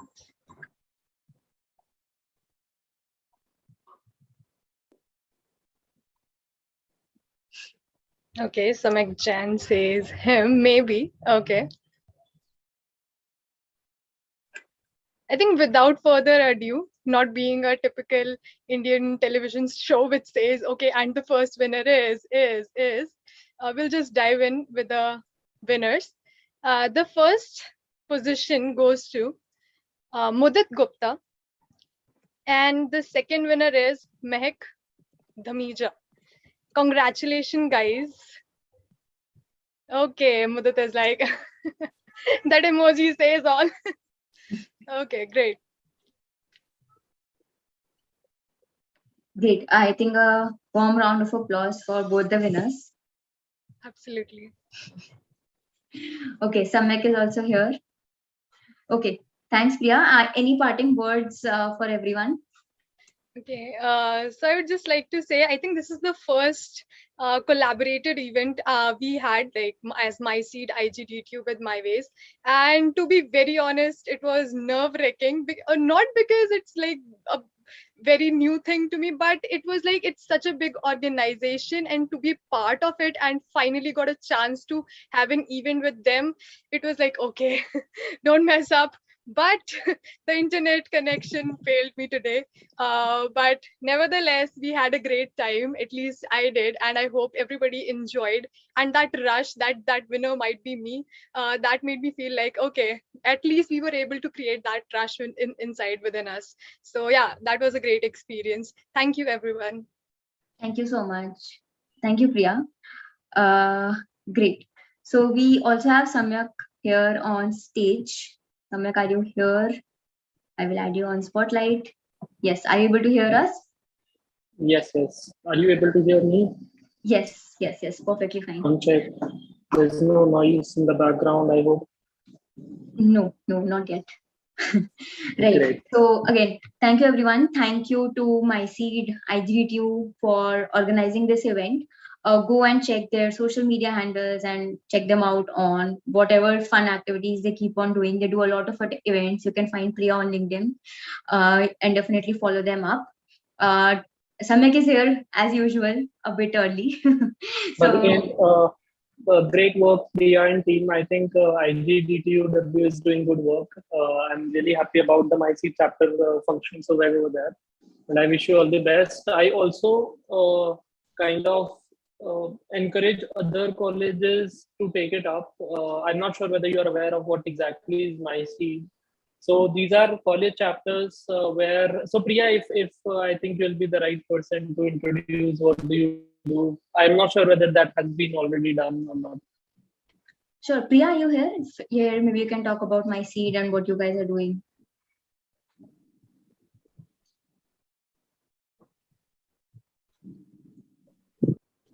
Okay, so I'll just brief the people over there. So basically, MySeed is kind of the execution of our vision, where we see that college students, while they're in their college, should be able to actually get a holistic learning, right? Not only in terms of the technical skills, but also in terms of event management, also in terms of overall other aspects of management. And I think MySeed IGDTUW has actually organized a lot of events in their colleges, and like I think they are a good chapter now. A lot of hiring also going on. I see. So I encourage all the others also to take it up. And in case you are interested, you can connect with Anisha, who actually looks after all of this. Anisha.gupta@myways.ai is where you can reach out to her. Also on LinkedIn. So great work, Priya and team. Yes, Tanvi, over to you. Sure. I would actually wait for maybe 5 more minutes to start with your session. If in the meantime, we can talk maybe something about your journey till now, so that the people here can hear from you also, and maybe you can also share in your own words. Although I try to do justice, but in your own words, what MyWays is and what we're trying to do. Maybe we can. So it's just that I want to wait for people who would be joining specially for this session. Yeah. Sure. Yes. So cool. I'll talk a bit about where I am coming from, right, and how exactly this idea of MyWays actually came about, and what next, right? So all of that, and specifically why this session, among other topics that I can take, why only this particular session we are talking about, right? So I actually like so I did my BTech from IT Delhi, where I entered in 2015, right? And in class 10th, I remember 11th, 12th, I remember that I had this idea of becoming an architect, right? So that's something that I really dreamt of. Yeah, one day I'll be a very good architect, and I'll basically design the entire development of the cities, right? So that was something that was a fascination. To be honest, I didn't know what exactly is an architect, and 1.5 years down the line, when I was actually doing this IDJE coaching, I asked one of my teachers that I need to give this जो JEE का एक architect वाला exam होता है. So I told him that I need to give that, but they were preparing me for JEE mains, and then there is JEE mains for architect. I don't really remember the name of the exam. So to which this teacher replied that that you are already in a wrong direction then, because we are actually here for last 1.5 years. You have been preparing for engineering exam and not for the architecture exam. I was like, okay. So the very next thing that came to my mind was कि यार architect से सबसे ज़्यादा pass क्या होगा, right? And of all the engineering fields at that moment, though that was completely wrong, but at that moment जो मेरे को लगा कि यार शायद civil engineering का भी वही काम होता होगा, तो मैंने कहा चलो ठीक है civil engineering कर लेंगे. And if you talk, so I come from a town called Meerut, and here Roorkee is very nearby. So Delhi is nearer, but Roorkee is also nearby, and IIT Roorkee is supposed to be that institute which is highly recognized in this area, right? UP के area में more than IIT Delhi. So मैंने कहा चलो sort of it, IIT Roorkee has the best civil engineering institute, and I did not know कि क्या rank चाहिए, am I prepared well enough or not, and I got the results, and like so I got IIT Roorkee civil, but my dream was to go to IIT Delhi. पता नहीं मतलब बहुत childish kiddish dreams, but so it was कि मुझे IIT Delhi जाना है, and by the time I got IIT Roorkee civil, which was like जो सोचा नहीं था वो true हो गया कि यार ठीक है IIT Roorkee का civil मिल रहा है. But then again, due to a lot of childish thoughts, I decided कि नहीं यार civil नहीं करेंगे, because बहुत सारा उसमें corruption होता है और ये सब, मतलब this was the thought process, and that's where I went to IIT Delhi.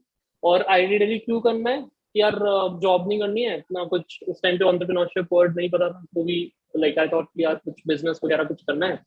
So that's where कि चलो ठीक है अभी दिल्ली आ गए. And from day one I remember day -2 actually. So there's good orientation happening at day -2, day -1, and I was like यार ठीक है मैं सब कुछ पता कर लेता हूँ यहाँ क्या क्या होता है. एंड मेरे को तो 3-4 साल बाद अपना ही कुछ बिजनेस करना है, जॉब वगैरह तो नहीं करनी. I might go for an MBA. That was the thought process. From there to fast forward 3.5 years, I explored a lot in entrepreneurship, and this was a decision where I had to submit my CV to the college for campus placements, and I had to literally convince every person who cares for me uh, that I will not sit for campus placements, right? And they were like, campus placement क्यों miss कर रहे हो? Get that experience, start उसके बाद कर लेना, just placement का experience तो ले लो. And I was of the view यार अभी ये door open कर दिया तो I'll have 2 doors open, but my decision is just on 1 door, so I cannot actually put the job wala door open. So I decided on कि ठीक है अभी I'll not submit CV, I'll not sit for the placements. And soon after that, I think 3-4 months, IT Delhi gave me certain fund to build the product that I was making, and then MyWays happened. So this was the final year, final semester that I got really serious about what I'm doing, क्योंकि job हाथ में नहीं था. And finally IT Delhi supported, then IIM Ahmedabad supported, Government of India से support मिला. In this 3-4 years of college, right, there was one thing which actually fascinated me, is the study of human mind, right? So the initial idea of MyWays started with that, and we have a very important application of that as one of the part of our product, which we are going to like explore human personality, right, and how personality at workplace can actually help us. And I assure you, I can actually bet out of like people out here, 20% हो सकता है लोगों को थोड़ा बहुत realization हो what I'm talking about, but 80% of the people will find it new, or even if they will see यार ये सब तो होता है, but they have not given that perspective to it. They have not actually looked it that way. So this is something that we are going to discuss a bit more. Right. Great. Yes. Sure. I think I would now formally start the session. We have a few people who have joined in. Let's not wait any further. If I can, again, maybe those people who have just joined in, I know a lot of you are here with us since 4 p.m. But those of you who have just joined in, if you can write now in the chat, it would help us get an idea of how many people are here for this particular session. Also, if not yet, I am just launching a poll. If not, like you can, if you are new, please answer the poll. The poll is live.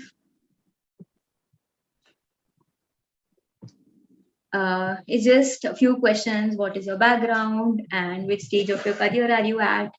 To talk about those things, right?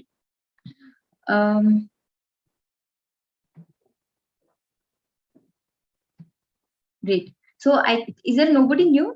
Nobody is mentioning in the chat. Okay, sure. I think people would be joining. Okay, one person is new for this session. Great. So just to formally introduce the session and Samyak. So as Samyak talked about his journey till now, so he's the founder and CEO of MyWays. I met Samyak 2 years ago when I joined MyWays. So the idea is his journey has always been about empowering people, right? So the best way to start that was through students and young adults, where students come and they are basically able to shape the future. So his idea and his I often describe him using 3 words. So definitely this introduction will be the most personal introduction among all other panelists that I've hosted. So I describe him using 3 words, which is passion, perseverance, and patience, right? So he's an epitome of these 3 words. At least I think people who work with him would agree. So for today, we have planned, we often talk about careers, and at MyWays, we always talk about careers, technical careers, HR rounds, technical rounds, resume building, Python, JavaScript. We're constantly talking about careers and jobs and how to get jobs and how to, get into your get the foot in the door when it comes to career. But what the industry is also not talking about is finding the right fit, right? The right fit is not just about what is the most popular, what is the most in demand, or what your peers are telling you is good, right? Finding a right fit job, or a right fit career, so as to say, has a lot to do with your internal preferences, with your personality, and with the strengths and weaknesses that you have. And we at MyWays completely and fully believe in a holistic decision making, especially when it comes to careers, because it forms a major part of your life overall, right? So this session is exactly for that. We will be talking about personalities, the importance, how can you develop your personality, what are the do's and the don'ts, and a lot of other things. And hopefully, we'll be able to have some hands on experience also. Samyak, over to you. Let me know when you require me to share the screen.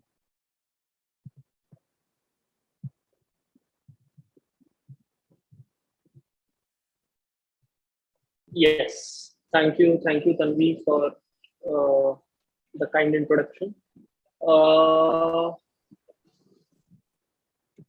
So we'll discuss about personality.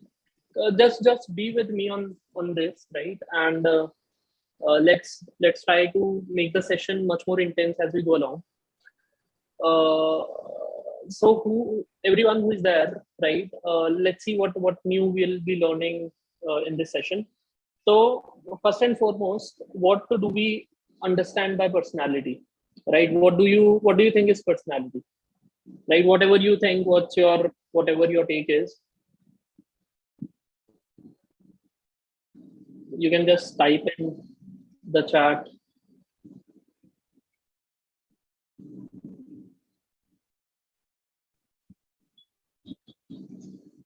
Now, whatever you understand, right? Personality kya hota hai?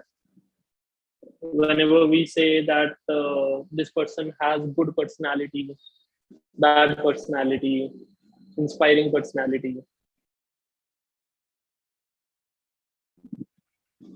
So Tanvi said behavior,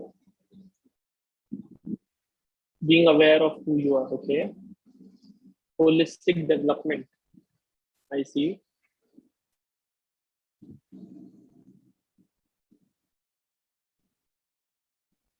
Maybe you can mention a bit about wherever you use this word personality, right? So representation of what you are, okay? Thinking, behaving, and how you feel and react to the situation is personality. Rupali. Totality of image that we present in front of audience. So by the way, the people who think, yaar, ye kya ho raha hai? Why are we talking about personality? I'll definitely cover that. But first of all, what exactly is personality? Personality is combination of communication, behavior, appearance, character. Soumyati. What if I tell you that there is just one person who answered it right, and that too because she was the one who was involved in building an important part of product, that he has written the right answer. I've not named it, not called it out. All qualities one possess. So the adjectives that I see, or the words defining personalities, quality, behavior, appearance, communication, right? How you feel, how you react is personality. Tanvi, now I think we can share this screen. So I'll not answer this right away. It will take some time. And we'll make this session much more communicative, much more in form of a story, like why exactly we are talking of it right now and what importance it holds in our lives, right? So can we move to the next screen? So what we are going to discuss about is what is personality, and then we'll go into why exactly this is important and how exactly we can improve the personality, our own personality on the road, right? So Acha, tell me one thing. Someone who said behavior, appearance, character, right? Can I assume if that's true, then, however, if a person behaves well, then personality is good. If the person does not behave well, then the personality is bad, right? Can we say that? Yes or no? Everyone, just yes, no. Can we say that if person is behaving really good, then personality is good, and if person is behaving really bad, then personality is bad? No. Okay, no. So all of you guys are now saying no. So should I say this dual personality, because you are the one who's saying behavior is personality, and now you're saying here behavior is not personality? Can we move to the next slide? This slide is just for visual, to get the visual feel. So I predicted that people will say personality is behavior, so I put this slide pehle se hi. Behavior is one key measure of personality.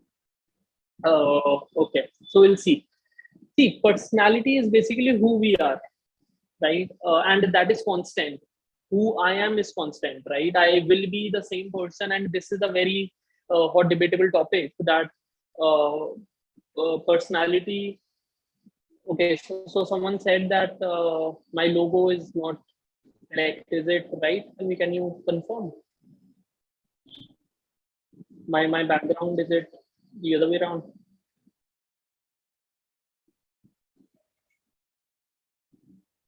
Oh, yes, I just noticed it. Okay, so it was earlier, it was board, but I changed it. Now it should be fine, right? Yeah. Maybe. Yeah. So, tell me back to the screen. Personality is what is constant, and it's very hotly debated. Here, personality, nature versus nurture kind combination hai. And by a lot of research, it's kind of widely accepted that personality cannot change beyond a certain point, right? And all of us, what stage we are at, what age we are of, by research, we can largely agree that personality cannot change. Behavior do change, right? So who I am to my school friends is very different to who I am for my colleagues, and who I am for my colleagues is for my family, right? So that's behavior. This is important. Now this will form the basis of what we are talking about, building personality. Why not building behavior, right? Why not developing behavior on the role? Or, by the way, on the role means while you're working in a college group, or when you're working anywhere, right? You're out on an internship, you're choosing your career. Why should we focus on our personality and not behavior, right? I think if we understand that, then this 1 hour of our discussion is going to be really important, really useful. So, so personality is a combination. It's not a combination of behavior, emotions, and all. It's basically a pattern of my behavior. So how frequent do I behave in a similar fashion? Can actually tell me what kind of personality I am, right? So if I talk about Amitabh Bachchan, you have a certain idea of his personality, though his behavior might be different in his personal life, right? But when you call a name of a person, right? You say Narendra Modi, he's a very different kind of personality. Amit Shah is a different kind of personality. It's because we're able to get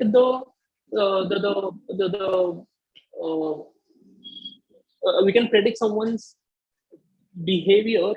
So we can see what kind of personality a person is based on how he behaves or how she behaves, right? So if I know ki Anjali or Tanvi, they have a certain kind of personality, it's by the behavior. If I am just going by the outer layer, so the outermost layer is behavior of a person, right?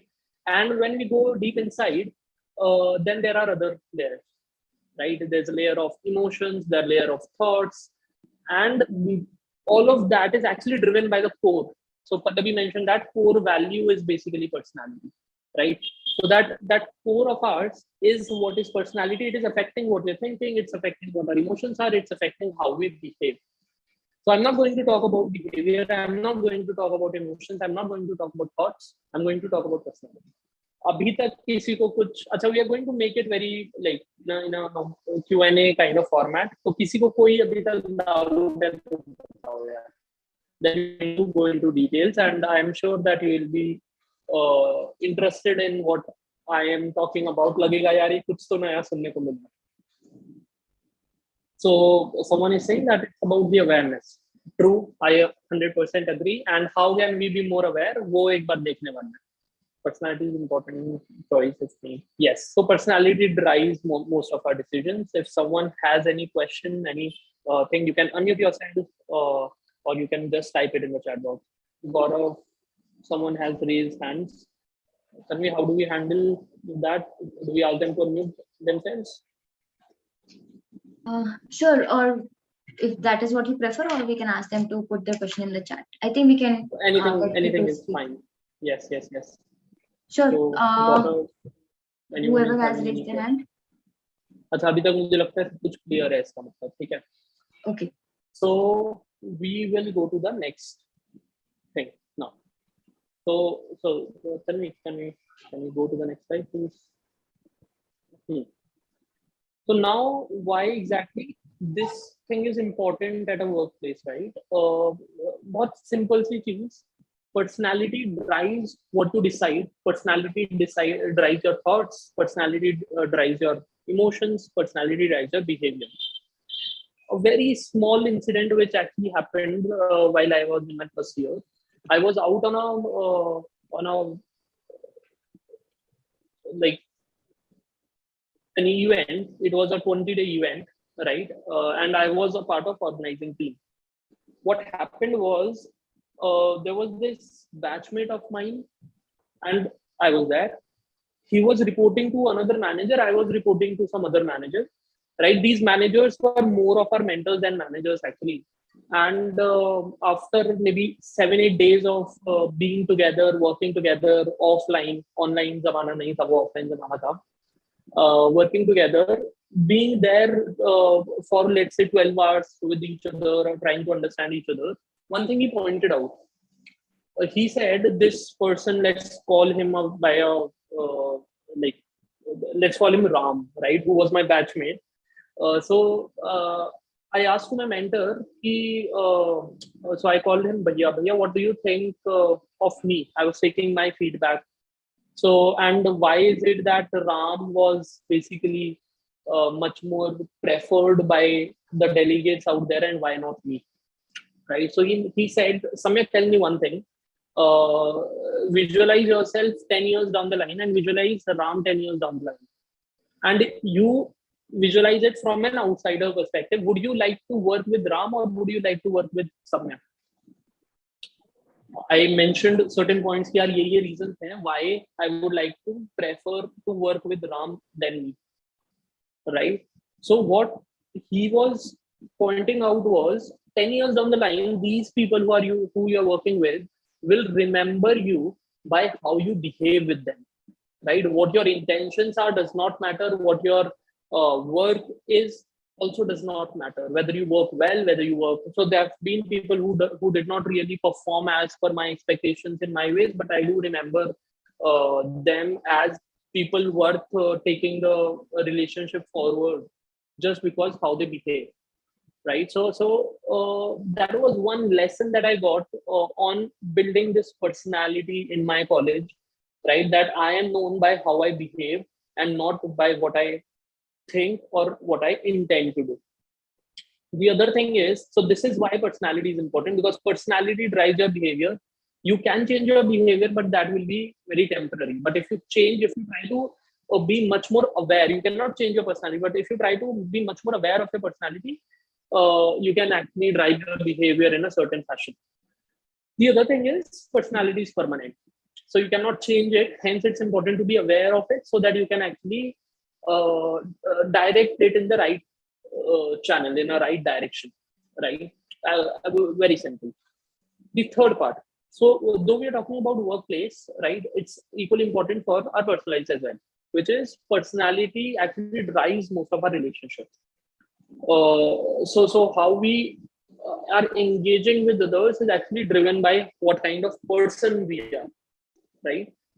And most importantly, skills will help you enter an organization, right? But personality helps you sustain in that organization. There are people in MyWays who did not have any skill, but they have a very strong personality. That's why they enter, right? Now skill यार क्या है, मतलब 3 महीने का course करा रहे हैं लोग आजकल स्किल सीखने के लिए, right? So that's not really important. And there are people highly skilled, but because of some red flag in the personality that we are able to analyze, they're not able to enter even because they did not have that personality. Now, some organizations will assess that personality in an interview. Some organizations do not have the required bandwidth to do that. Hence, they observe you over time and see whether you are a good personality to work with or not. Now, then we will go to the next slide and we'll talk about how exactly we can be much more aware of our personality, right? So I'm using a very simple framework. It's called Enneagram. I'll type it here in the chat for everyone's reference. Do make it a point to go Google about it, what it is, read much more about it, right? This is the framework that I'm going to talk about. And now I just want to know that everyone is attentive. Whoever is there, just write yes, I'm attentive. Just write a yes, right? So that abhi ke baad ka jo agla 10 minute hai na, that I want your ears, I want your attention completely, because ye miss kar diya to fir aage ke आधा घंटा miss ho jayega. So everyone who is very attentive can just type yes. I see. Fraud लोग नहीं बिठा रखे हैं, तुम लोगों ने इवेंट में. Great. I see some bots out there, but okay, that's technology. These bots I was seeing yesterday that they are actually converting my audio to text, and you can actually read while I'm talking. Okay, so people are active. So I'm going to cover, so just to make this super simple, right? We have actually divided the entire personality into 9 types, right? It's not to categorize you, but it is to help you understand your patterns, right? And more importantly, just hear me out. If you have a paper and pen, just write down certain adjectives that I'm going to talk about, these 9 types, and I'm going to ask you at the end as in another 5 to 10 minutes, which of the 9 do you relate the most to? अगर ये miss कर दिया तो थोड़ा सा problem हो जाएगा, but ये मिस नहीं किया तो we are good to go. If you have your mobile phones, you can type in there for your own notes, right? And we are going to see which of the personality do you relate the most to, and उसके बाद how you'll be able to, I guarantee you'll be able to analyze यार मैं ऐसा क्यों हूँ, right? So fine, I'll start with 1, 2, 3. So one is perfectionist or perfectionism, right? I'll start with that and I'll see which of the traits of personality is the prominent trait in you. And I'll tell you, I'll be open to questions, and I'll ask you certain incidents also. Whoever would like to be like a volunteer here would love it. Okay. So I'll explain 9 types. So these 9 types, type number 1, just the rule of this is you will be only one type, you will not be 2 types. Though you can relate to multiple types, but which of the type you relate the most to is your type. We do have a tool, we are launching it soon, which can help you analyze which of the types you are. I'll put the link later on, but first and foremost, we'll try to do it subjectively. So type 1 is perfectionist type, that kind of person who is very, very aware of the right way and the wrong way, right? This is the right thing to do, this is the wrong thing to do. My ideals are really important to me. I am kind of fine with like justice is highly important for me, the right thing is highly important for me, rules and discipline is important for me. So if I see I come to the office, I see dustbin is there, and the other day dustbin is not at the right place, I'll point it out, right? An exaggerated version, but yes, perfectionism is not a myth, is their tagline. If this is something that you relate, यार हाँ ये मेरे साथ तो होता है ना, बहुत छोटी छोटी चीजें, जैसे perfectionism का another example is you kind of sometimes get into arguments with your friends saying कि यार नहीं ये गलत है तो गलत है, and I have to point it out कि this is the right way of doing this stuff. So it's not about my way, it's about the right way.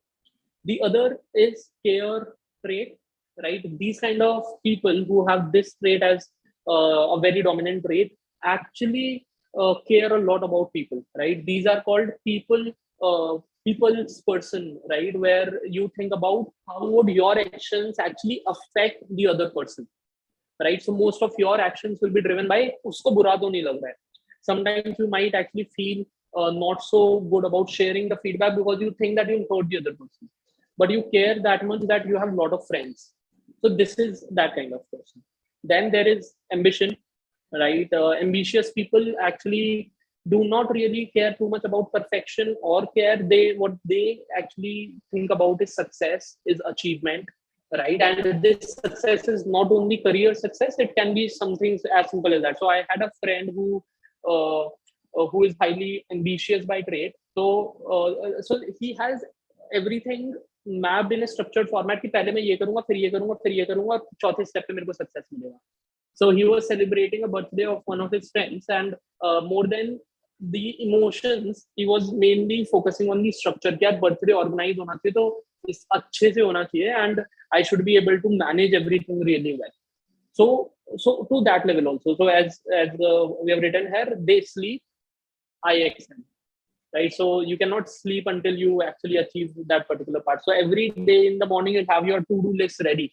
ये करना है, ये करना है, ये करना है. That is basically the core driven value. Perfectionist के लिए perfection is driven value, care के लिए care, and ambition के लिए ambition is the core driven value of personality, right? I'll just check if I'm receiving any further messages कि मेरा आवाज नहीं आ रहा है. नहीं, I think सब कुछ is working fine. ठीक है, अमी we'll go to the next slide. अभी तक कुछ क्वेश्चन है किसी का तो पूछ सकता है.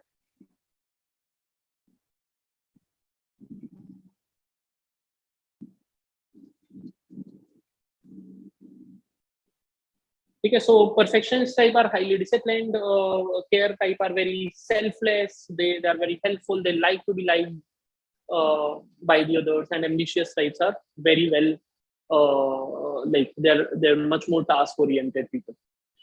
अगले 3 लोग से मिलते हैं. Next 3 people are, so fourth one is individualism, individualists we call them, or romantic kind of people, right? Who are very, so by romantic I don't mean the love romantic, I mean for them the creativity, the art, and all of this matters a lot. So they go into such deep thoughts, and they see that जो भी मैं काम करूं उसमें मैं अपनी छाप छोड़ के जाऊं, right? So creativity is contagious, pass it on. They are very very creative kind of people, and they actually think a lot. They actually go by the emotions, they actually go into such depth. So I have this friend who is individualistic type by nature, and he is talking about those dimensions that I cannot even sometimes think about, and he's actually fantasizing, or he's actually living in those dimensions, sometimes good, sometimes bad, right? So they're very creative, they're very imaginative. So one day he talked me about, yeah, I actually felt that I'm talking to God, right? Or I felt that I'm talking to a very imaginative person, I'm actually living in that area, right? Or in that world. So that kind of imagination these kind of people have. So imagination, romanticism, or individualism, that this is something unique, is their driven value.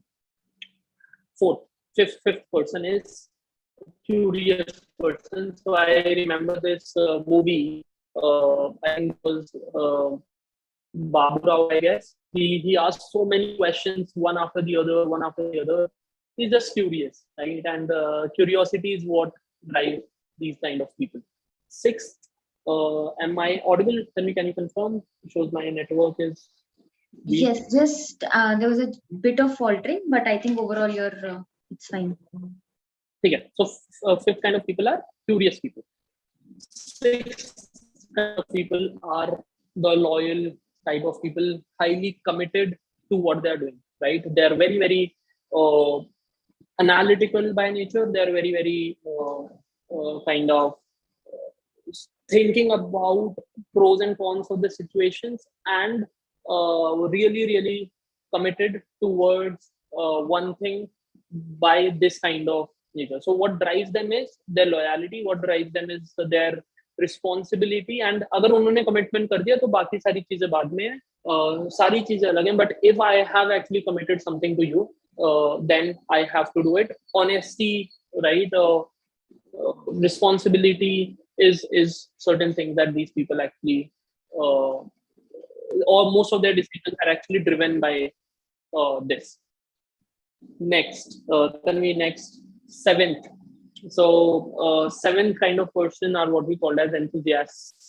और वो होता है ना, मैं बस उड़ना चाहता हूँ, मैं रुकना नहीं चाहता हूँ, मैं बस घूमना चाहता हूँ. And energy, fun, joy is how you define these kind of people, right? So enthusiasm is the steam that drives the engine. They get really enthusiastic, really energetic. They'll give good vibes. They'll give good energetic vibes to others. And fun and happy is what they want everyone and themselves to be. Eighth is power.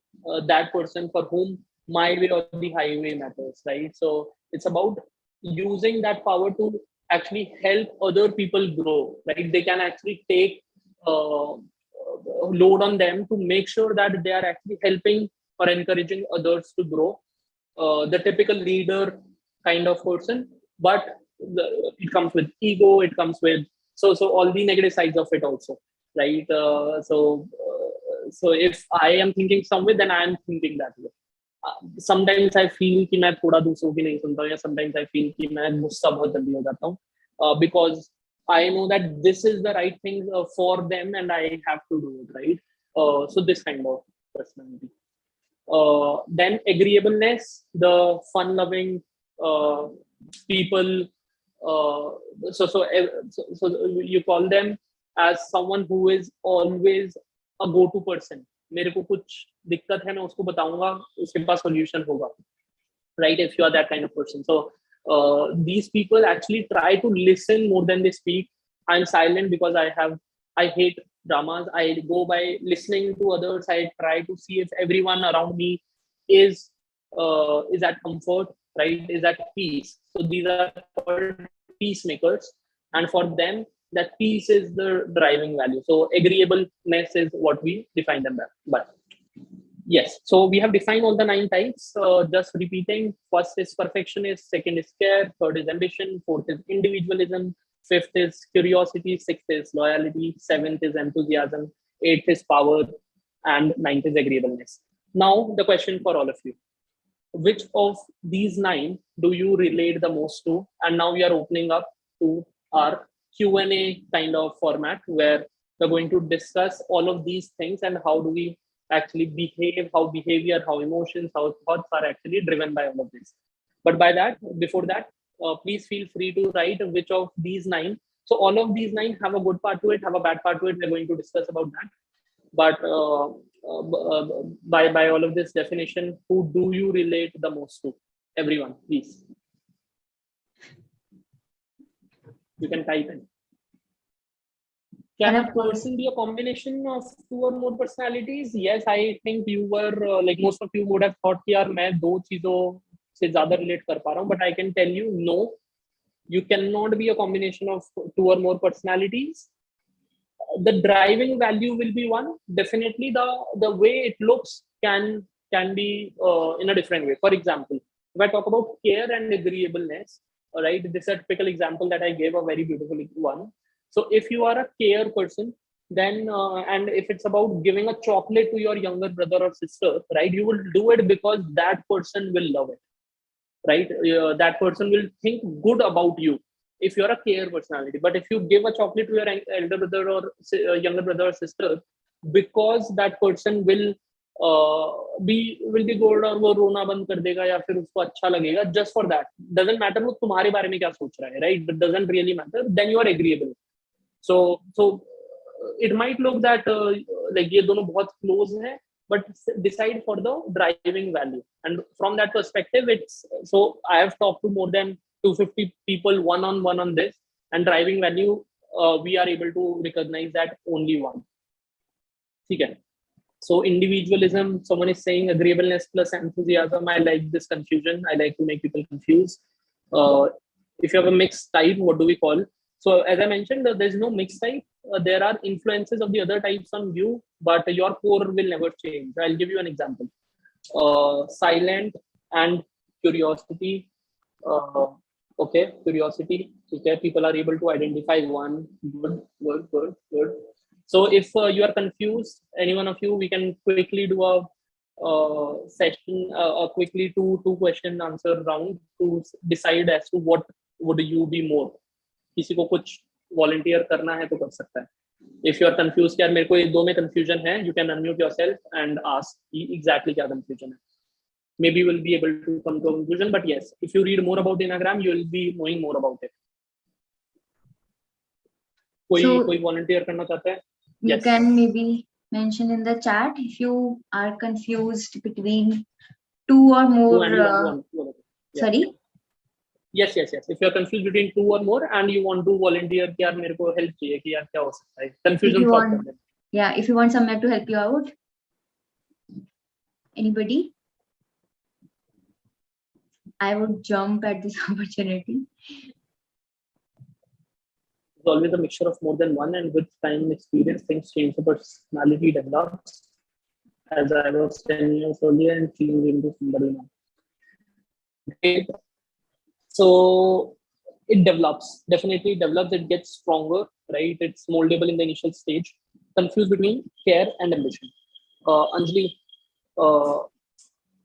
would you like to unmute and have a conversation on this for everyone's reference? Sure. Hi. Am I audible? Yes, Anjali, you are audible. So see, care and ambition are actually 2 and 3. So, for example, I am 7, which is enthusiast, and 8 is power. So I do show certain traits in my behavior. There are certain traits of power as well, but power does not.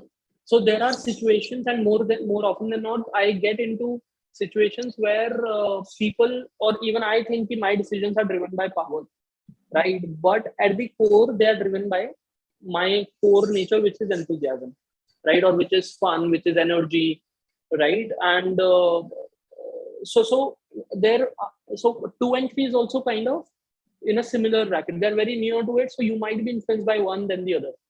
Question is care and ambition.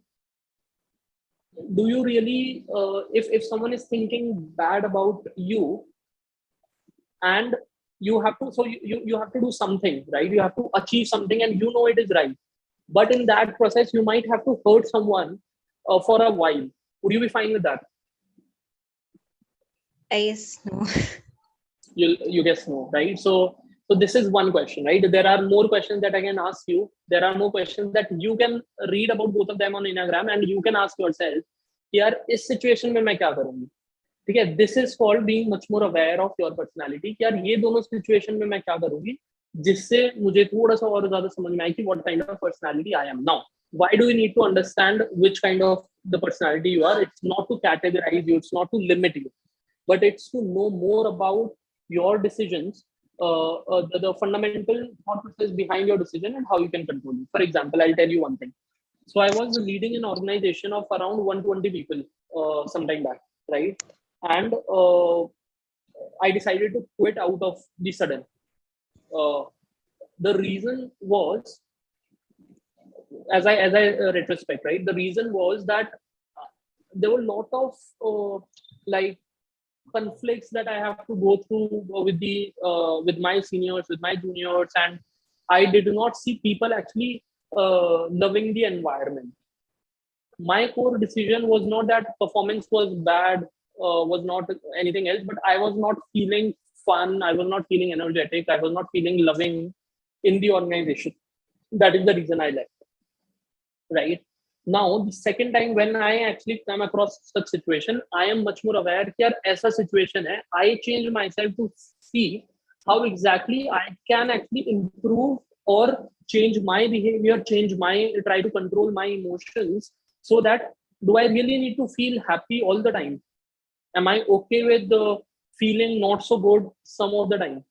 Right? If I ask that question, I am able to go through the hard time, and maybe that resignation that I put was not really needed, as I was actually growing well in the organization, right? So this is just one incident, right? Now, why exactly, how can we use this into for our advantage is what this slide is talking about. I'll discuss more into details. Meanwhile, there is some comment. Okay, I think that comment was already handled. Now, see, every personality core trait. So let's not go by the personality. Let's go by the trait, right? Every trait actually has a strength. And if you, very beautiful thing that I think most of you would not be aware of. You can type in the chat if you know the answer, right? Uh, so what do you think is the relation between strength and weakness, if there is any?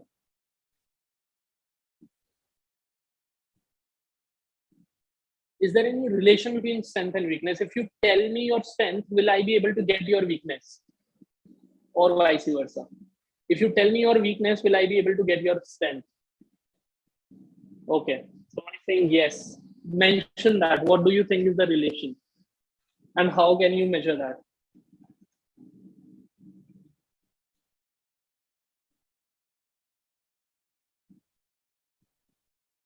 Tell me what do you think is the relation? Achha, I told you my strength, right? I'm highly energetic. Tell me my weakness.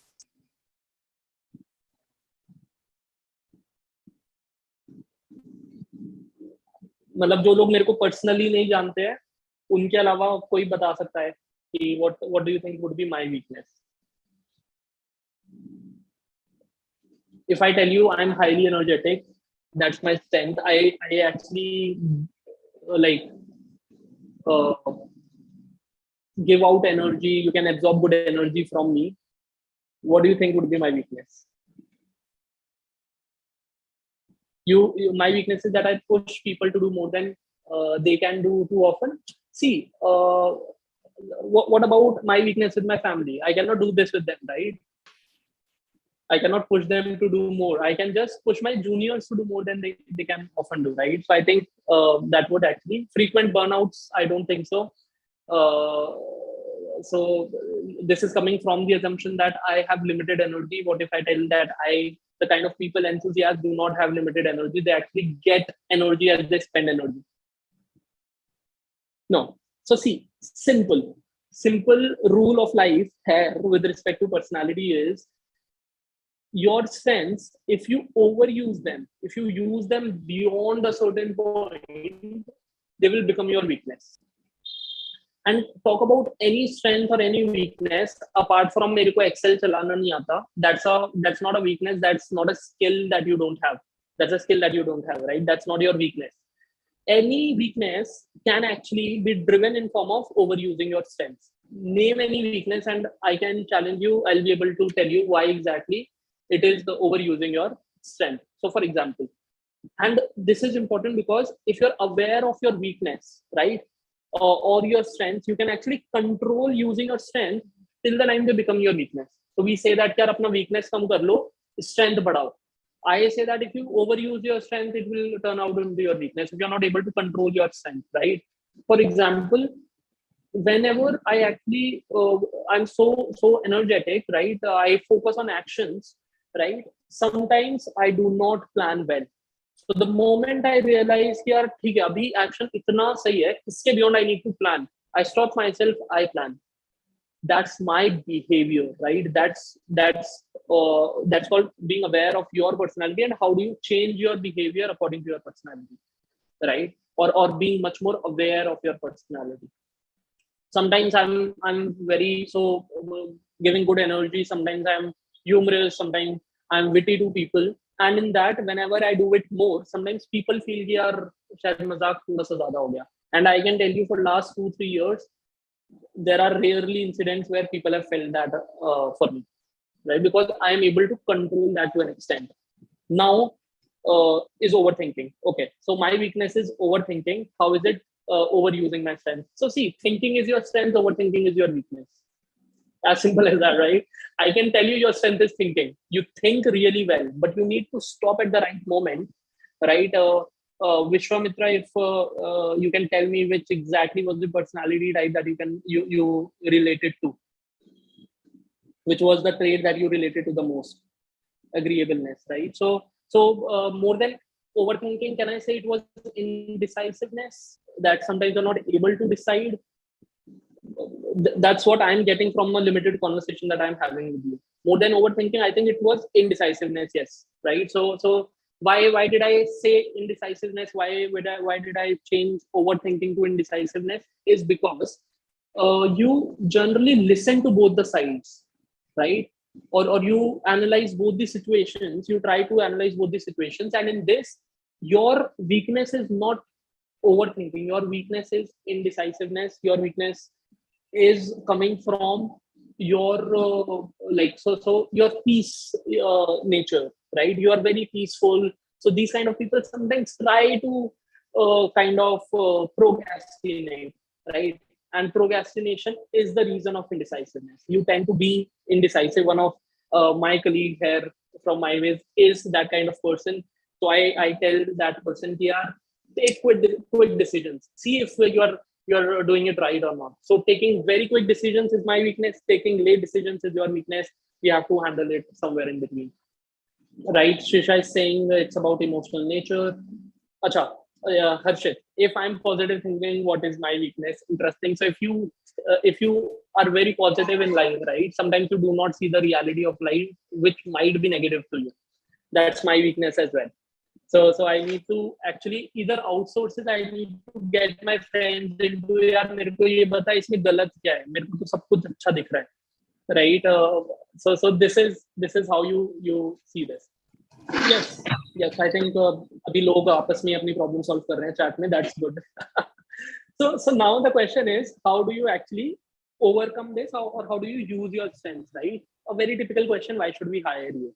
If you ask me that question, I tell that I can actually energize your team. I'll not say कि मैं team player हूँ, मैं ये हूँ, मैं hard working हूँ. नहीं यार, वो सब कुछ होता है, हर कोई होता है. I'm able to identify my strength really well.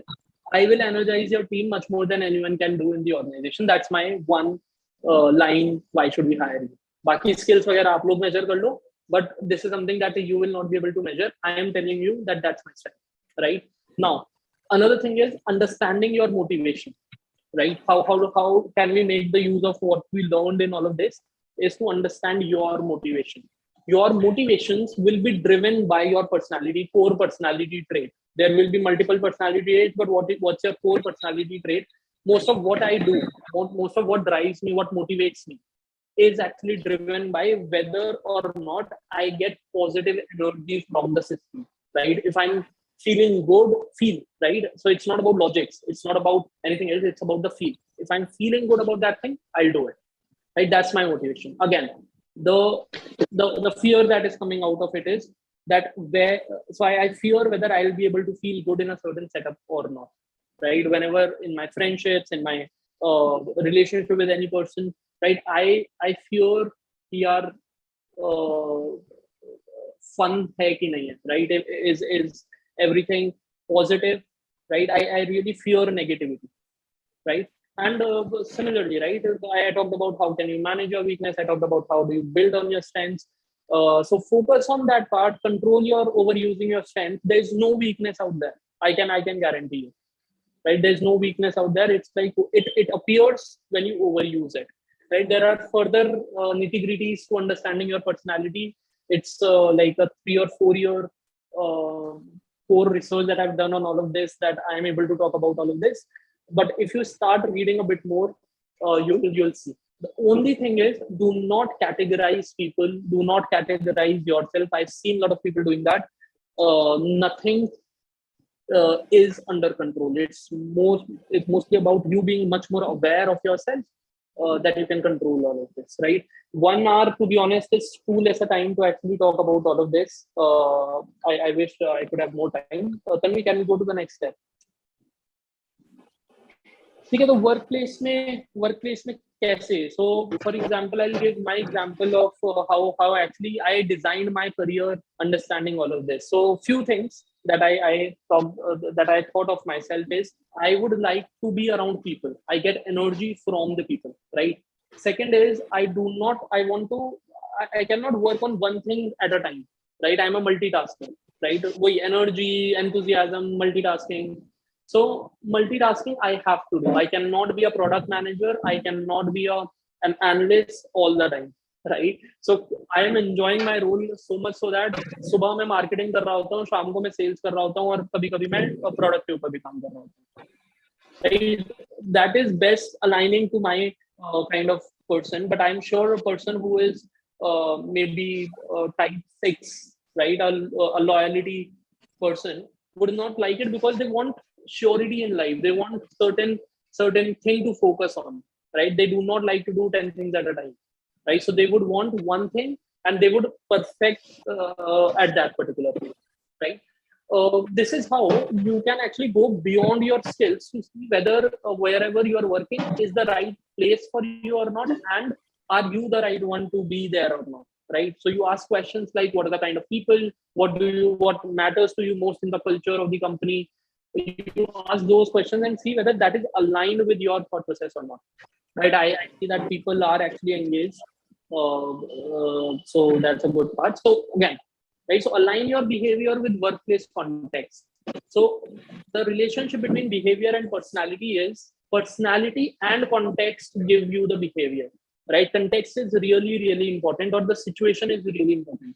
So me, who is very energetic, will actually give good energy where the people are kind of low in energy, and the same person where people are not really very happy or people are not really feeling good, and the same person will actually use my energy, I will use my energy to energize people towards a single direction when the people are already high in energy, right? So I will use my strength to actually channelize that energy into one direction. So you need to see कि workplace कैसा है और उसमें तुम्हारा behavior कैसे change हो रहा है accordingly. Again, use your strengths wisely. I did not mention about weakness. I said use your strengths wisely. Do not overuse them.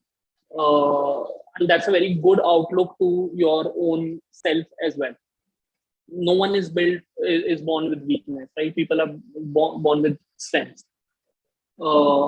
Again, third and most important thing is what's wrong. As I mentioned, right, when I resigned, there was no issue in the organization, there was no issue with anyone else, there was issue with me, that I felt that this organization is not good in most of the cases, until and unless we are talking about toxicity, right? I'm not talking about that organization was far away from toxicity. This was my problem. If I would have looked inside then looking outside, यार ये problem है, rather मुझे क्या चीज सही नहीं लग रही है, and why everyone is okay and not me. If I actually be more aware of that part, I think most of the conflicts that I have, most of the disagreements that I have, I actually try to look inside कि यार मेरा कौन सा ऐसा part है जो वो अच्छा नहीं, उसको अच्छा नहीं लगने दे रहा situation. So these are few things. I think this is it. Tanvi, can we go to the next slide? So to make you understand this in a very easy format, we are actually, this tool was already launched on myways.in. We are just transferring it into myways.ai. Just go to this link if someone can put it in the chat box. Go to this link, submit your details. When we launch the tool, these are certain questions, I think 60-70 questions, and it's going to help you analyze what kind of personality you are. And it's going to talk about all the things from using your strengths to controlling your needs at workplace to choosing a career. It is going to talk about all of that, and we'll just share the details once it is live. Now I'm open to questions. I think I have 5 minutes. I tried to cover as much as I can. I hope this was good. But हाँ, अभी कुछ question है तो पूछ सकते हो. Sure, I think we lost your video, but okay, you're back. Ask me now. Yes. Yeah. I think we did sustain for an hour with your internet. Great. So maybe I can take a few questions from the chat, or would you like to pick some out yourself? I think we have about 5 minutes. I'll pick some myself. Okay. Can you tell us few tactics or strategies you have on how to deal with being indecisive? So Deep is asking. So see, I think decision making is what is driven by your values, right? Your core trait.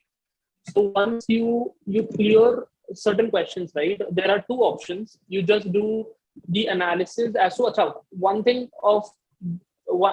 really important thing to deal with indecisiveness is to take a decision, right? So do not procrastinate, take a decision.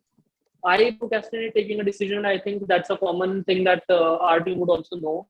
I do not take, so if you think that you're incapable of taking a decision, delay the decision, right? But if you think you are the only person who's going to take a decision, no one else, and you are capable of taking that decision, take it there and then, as in 1 day, 2 day, whatever time you decide for yourself, right? But take that decision is really important. Now, how to take that decision is by understanding pros and cons of the two things, and not the first level pros and cons. यार यहाँ पे मेरे को salary ज़्यादा मिल रही है, यहाँ पे मेरे को ये काम ज़्यादा अच्छा लग रहा है. अच्छा, go into details. काम का कौन सा part ज़्यादा अच्छा लग रहा है? Salary ज़्यादा मिल रही है, तो why is it important for you at this stage?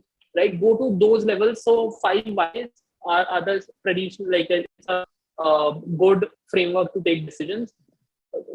Ask 5 whys, right? So for example, salary अच्छी मिल रही है. Ask why salary अच्छा मिलना is good, right? So you will say कि salary अच्छा मिलना is good because I live a good life, a very luxurious life. That's an answer that I'm getting. You might have a different answer. Why do you need luxury, right? I need luxury because of this. Why do you need that then? So ask 5 whys one after the other, and I think that will help you in taking the right decision fast, right? So most of the time, I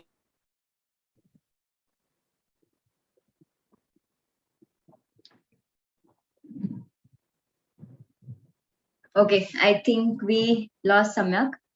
Right, so I can continue.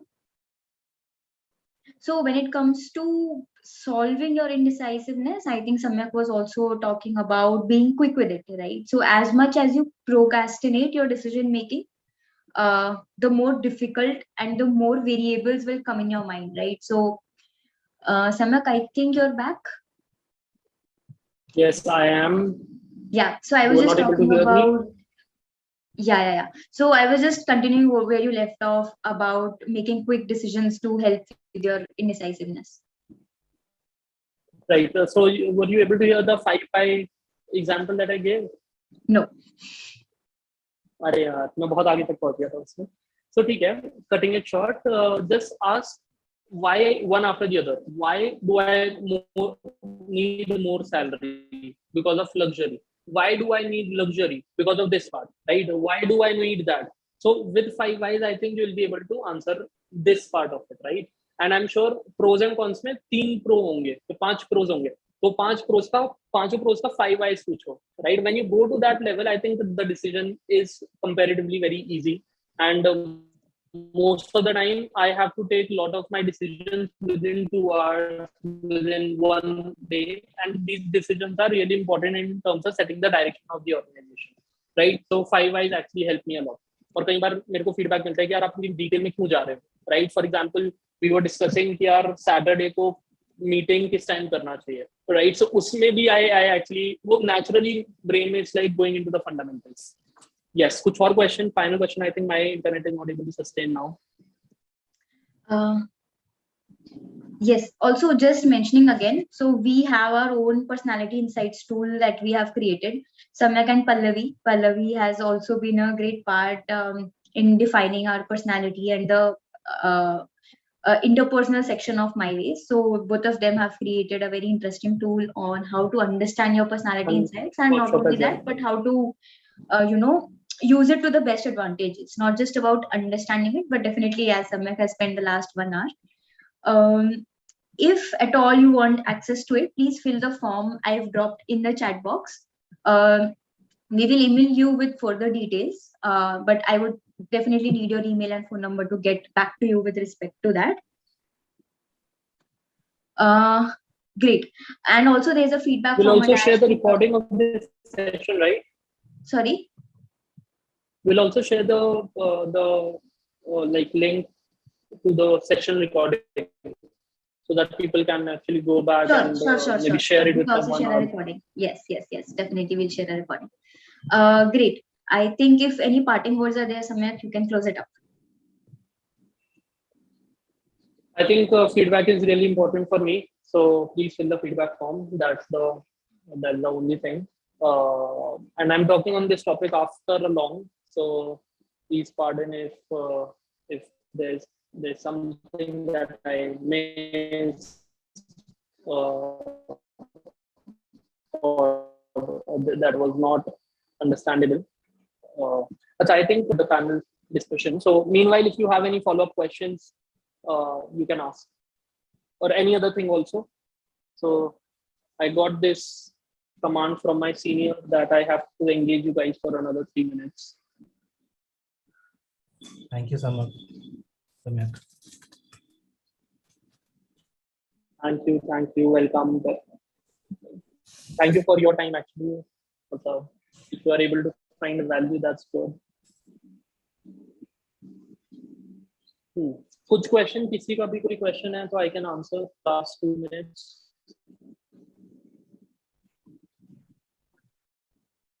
Someone is asking, how does the job fair work? I think Tanvi will be able to answer that question better. Great. Yes, I will take up the questions. Thank you so much, Samyak, for your time, and thank you so much for adjusting it with a lot of internet issues. I know it was very tough. And thank you everyone for staying on. Our next session will be on emerging technologies and what does it really mean? What is our future with respect to that? And we will be answering a lot of your questions around different technologies and different buzzwords that we keep on hearing. I would like to invite the next panel on stage. I think we already have the panel in the meet. Before I bring them to the stage, maybe I can do a quick round of introduction. And if the panelists are here, please, maybe we can switch on our videos and I'll be able to add you to the spotlight, right? So to start with, I will start with Mr. Gurinder Dua.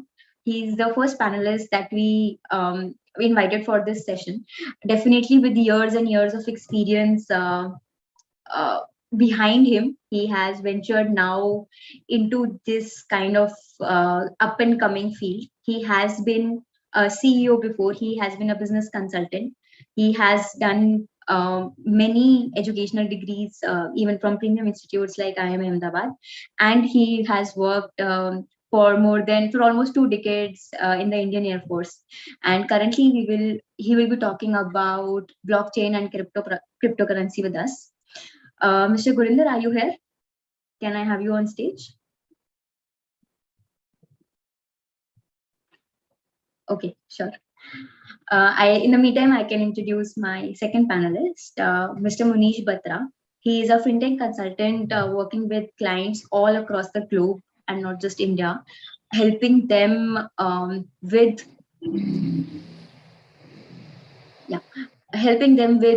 blockchain, cryptocurrency, and definitely fields that come with it, real estate, e-commerce.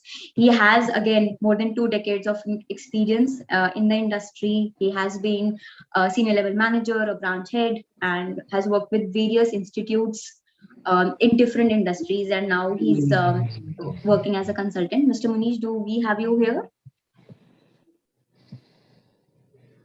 Yes, I see you. Hi, Tanvi. How are you doing? Hello, everyone. Hi. A very good evening and thank you for joining in.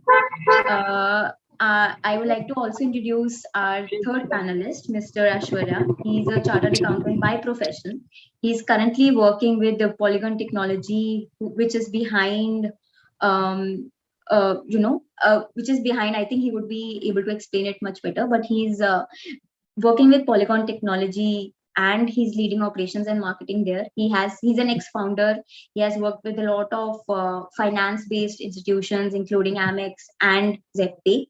Again, a very esteemed personnel joining us here today again to talk about these emerging technologies. Mr. Ashwarya, I do see you now. Thank you so much. A very good evening. Thank you so much, Tanvi, for the warm welcome.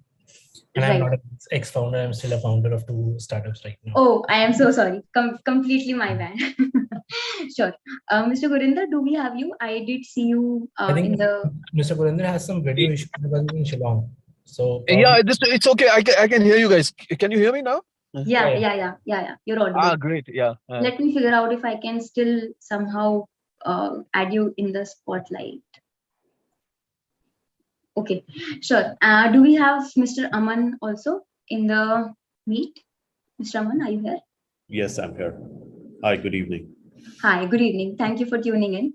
Mr. Aman has been in this particular industry for a very long time. He is a very esteemed mentor for the blockchain and cryptocurrency industry, and he has taught, I think, more than 10,000 people till now. He's currently building his own company, Moving, which is trying to create communities and connecting people who are interested and who want to engage with the emerging technologies.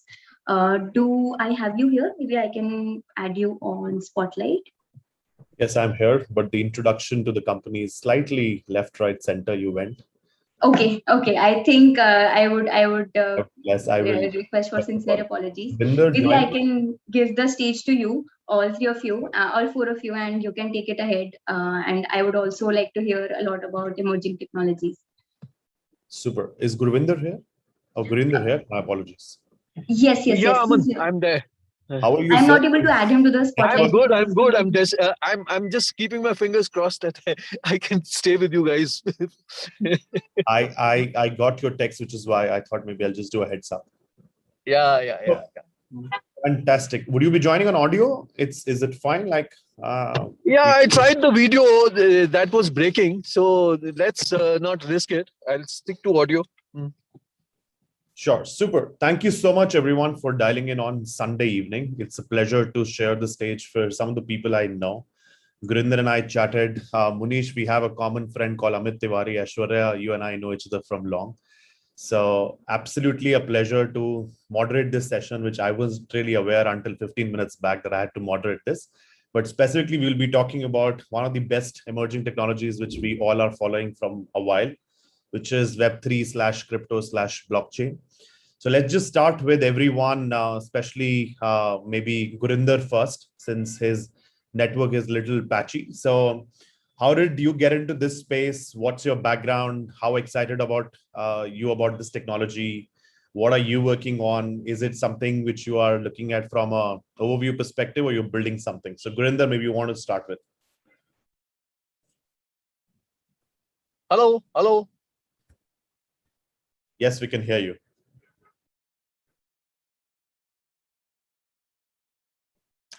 All right.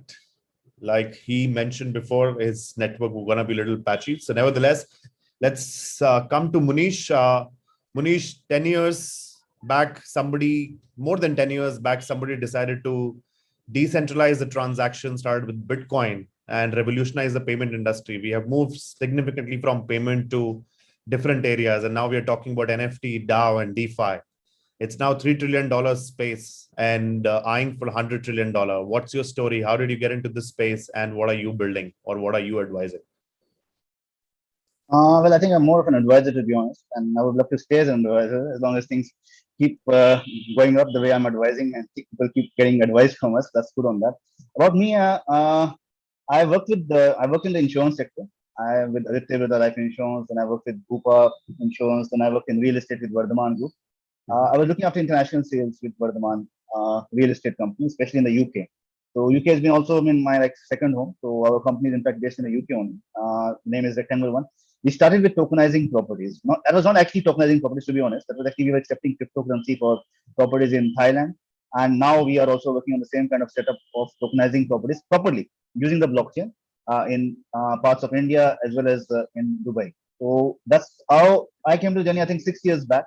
When I was amazed that people were wanted to buy properties using cryptocurrency. That was again in UK, and some of my friends I knew in Australia, they want to do that. So you can say that the Bitcoin bug bit me in 2000, I think 7 years back. That means I'm talking about 2015.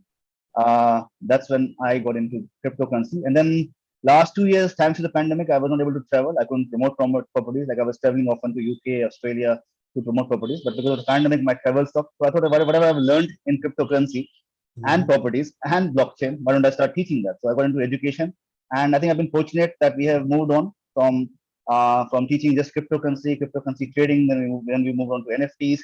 Our first batch was last year in the month of March, and now we have, I think, launched almost 12 to 13 batches. Every month we are launching 1 or 2 batches on NFTs. Now we're also moving on to Metaverse 2-day workshops, and next month we're also moving on to blockchain development programs. How you can further build your own tokenization on the properties. How you can tokenize various assets So we are moving on. Thanks to the students, thanks to the community which we are joining. Some of our community members who are our students, now they are our co-teachers. They teach in various languages. They teach specialized subjects like blockchain mining, tokenization of property. So that way, I think it's been a fortunate journey. Those who were our students, now they are part of they are co-teachers and they teach various subjects. So I think it's pretty satisfying, to be honest. The way things are going, the way things are looking. So be it cryptocurrency, be it blockchain, be it DeFi, it's been really good. Even yesterday we had a DeFi workshop. I was supposed to do 1 hour presentation. I ended up one of my students doing a 45 minutes presentation because he was so expert in whatever he has learned on DeFi. I said, okay, you carry on, it's your day. So that's something which is very satisfying. So that's how I think I'm into this industry. Fantastic. I think it's a great story. So Ashwarya, what inspired you to step into this space? Although I know most of it, but would love I to. wasn't getting paid enough. Sorry? The truth. I wasn't getting paid enough. Oh, interesting. Great. So basically, yeah, I was not like someone who had known blockchain from a very long perspective or something like who invested in crypto in 2013 or 14. I basically was working in American Express in the Treasury Department, and from there, we were trying to develop some solutions through which we could ease the way in which we do cross-border solutions or cross-border payments. So I think that was my first entry towards blockchain. So Amex being one of the founding investors in Ripple. So I was a part of the team who went ahead and developed the first cross-border solution via XVIA using Santander Bank. So yeah, that was my entry towards blockchain. Then I worked with Corda to go ahead and develop a solution for a dashboard where we had to disburse loans because we had somewhere around 132 entities. And it was really like a 7 or 8 month task to disburse loans with an entity.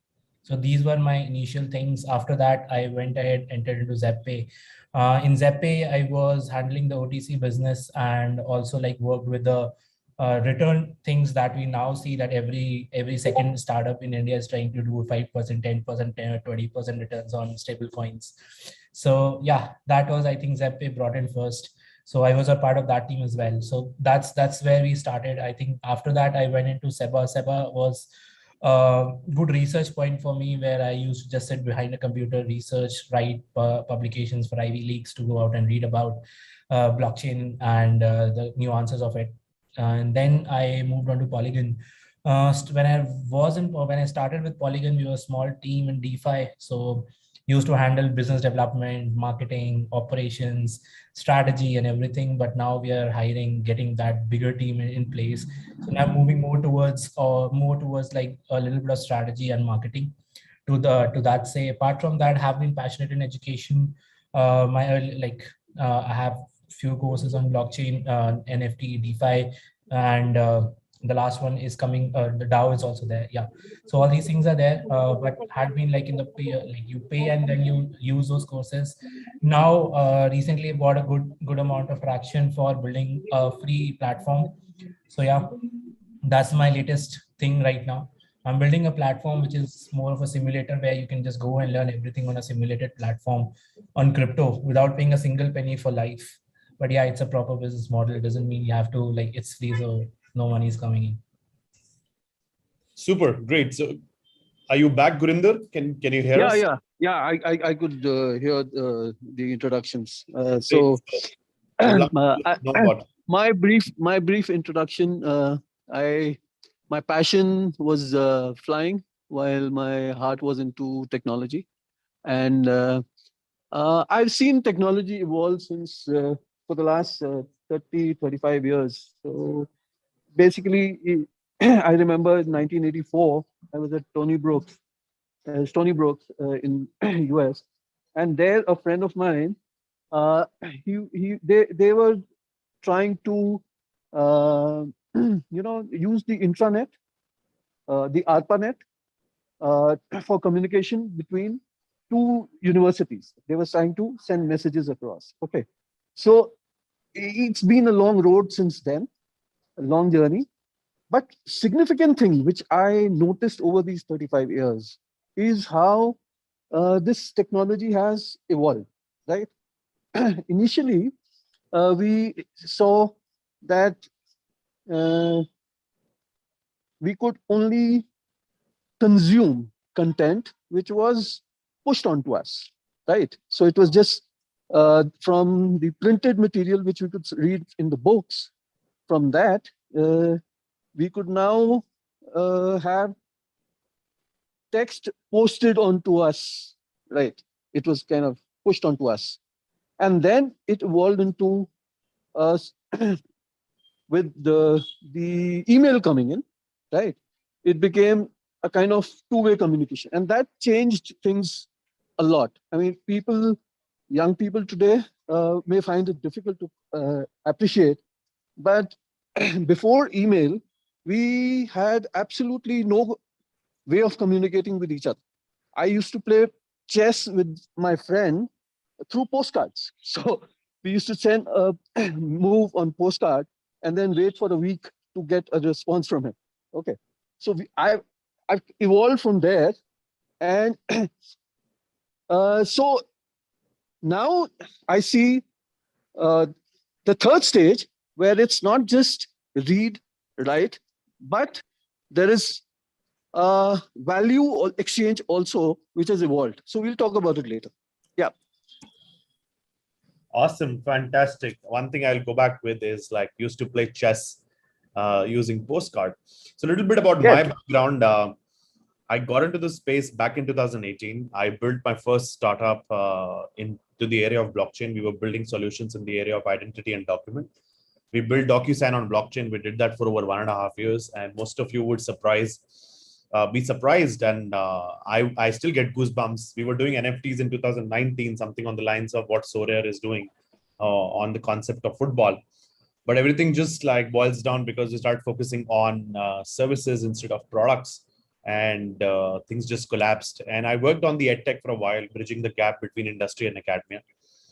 Did that for 1 year. Right now, building a consumer-focused products to actually enable the investors take informed decisions into the crypto market. So Munish, maybe we'll start with you. The hype is real, or it's just gonna like fall down about the NFTs, and talk us a little bit more about what do you think about this space? What are some of the utilities? What are some of the industries which NFT is gonna disrupt? And what is the way forward for some of the students who are listening, how they can start their NFT journey? And the same question goes for Aishwarya as well. Yeah, sure. I'll just start from it. Maybe Ashuri and Gurinder can take over. So, Gurinder, are you now playing chess on the metaverse now? Yes, I do play chess with my friend online. Yes. Okay, no, but that's online, not on the metaverse. Is it? Yes, absolutely. Yeah. Okay, so that itself shows that how times have changed, from postcards to metaverse. So metaverse is nothing but beyond. Meta means beyond, and verse means beyond the universe. So I think I'll just add to what Gurinder is saying. We are moving towards Web 3.0, and that's where decentralization, blockchain obviously will play a major role. DeFi, though it's called the wild west of finance, but we've seen the worst of finance also. I mean, if you see the history of cryptocurrency, if you see the history of blockchain, it started in 2008 when there was a financial scam, the Lehman Brothers collapse, the subprime bond. You all know that. So it started with 2008 with a banking crisis. And in India also, we've seen banking crisis happening time to time. The government's having to so-called saving the banks by providing the bank recapitalization. I mean, it's the same thing as saving the bank from closing actually. So that part is now being so-called, you can say, gradually the blockchain taking over, gradually the centralization moving on towards decentralization. Web 1 changing to Web 2, and Web 2 is changing to Web 3.0. And maybe once DeFi, which is supposed to be without bank, it is supposed to work on, the decentralized version of money as you know it, right from insurance, right from prediction markets, right from lending, right from borrowing. So without the banks, when you're doing that, then all these things start getting controlled. Obviously, when anything comes new, it takes time for its adoption.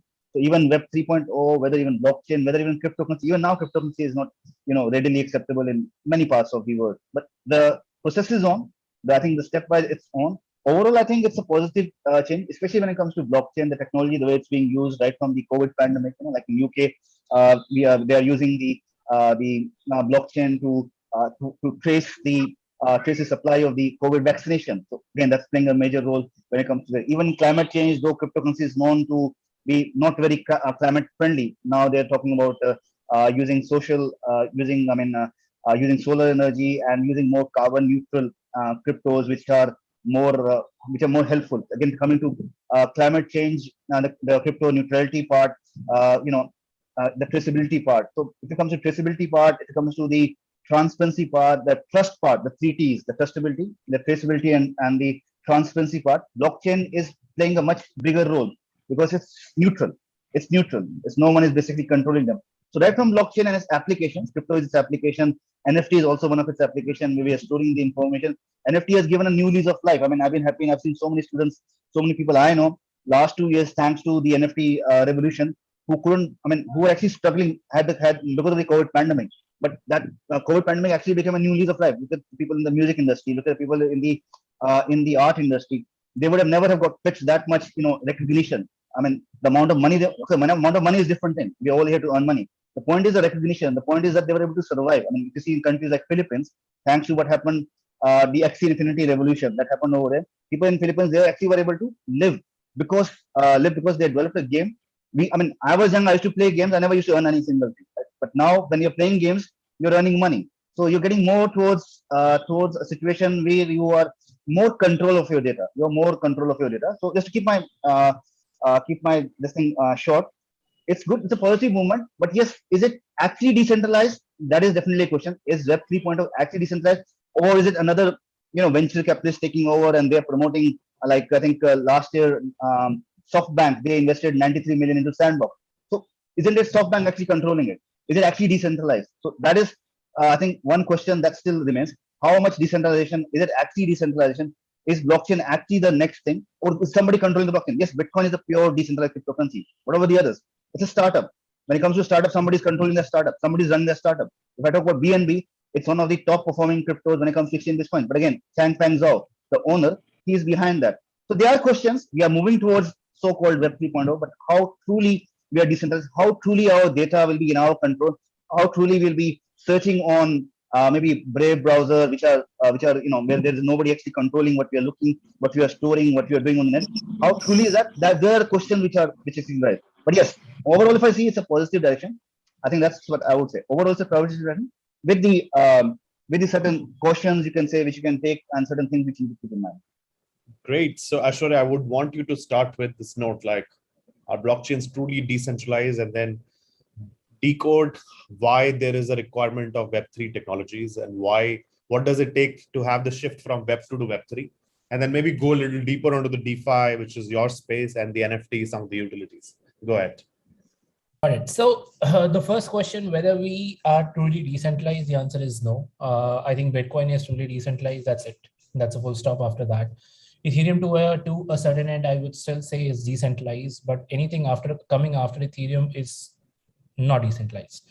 Now, the questions that arise, whether a true decentralization is very good, chances to say about that is, I could say from the market side, like if you see how the things are developing. So there are, it's not like a clear answer whether decentralization is good or whether decentralization is bad. It's midway. So let's talk about something which is truly decentralized, Bitcoin and Ethereum, which is truly decentralized. Now, when something is truly decentralized, the way in which you have to update something, the way in which you have to bring the consensus to you, or the way in which everyone has to come and finally agree to something, that takes time.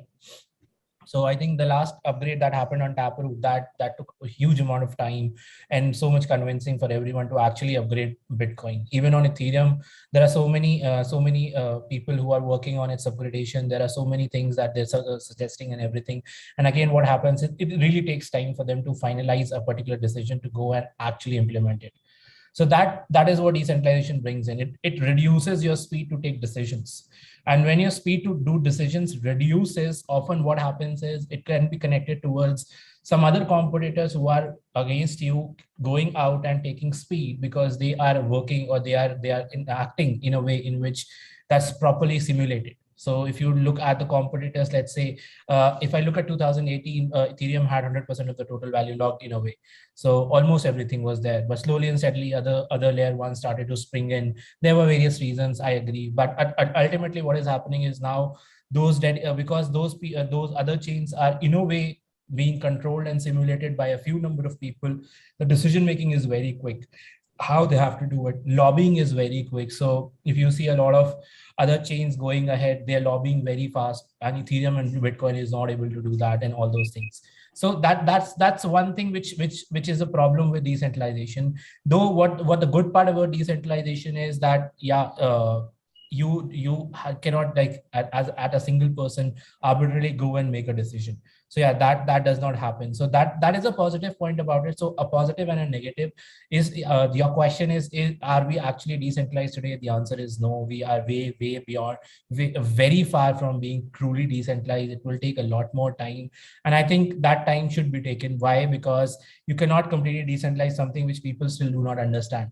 If there are selected few who understand it, they have to build it to a level where other people can actually understand it for them to take it forward. So that is where I particularly feel right now we are. Then next question comes into how or where exactly do we go ahead and fast forward see ourselves, or what exactly is DeFi as well in that sense. So one thing that after we have known what exactly is decentralization, the second thing is where are we moving? Are the things actually working out on this space and everything? I think we are still too early to say that whether we have seen a good amount of traction. I know that we have somewhere around $3 trillion market today, and we're aiming at $100 trillion.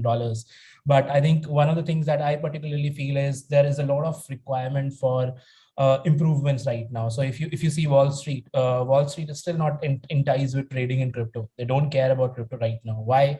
Because they still don't feel there's enough juice in the crypto world as compared to their Wall Street bets that they're playing. So the reason is right now we're not yet at that level where we can see that we are 100% up, and in a way, like we like if you see Wall Street, they usually even go and make profits in 10 basis points.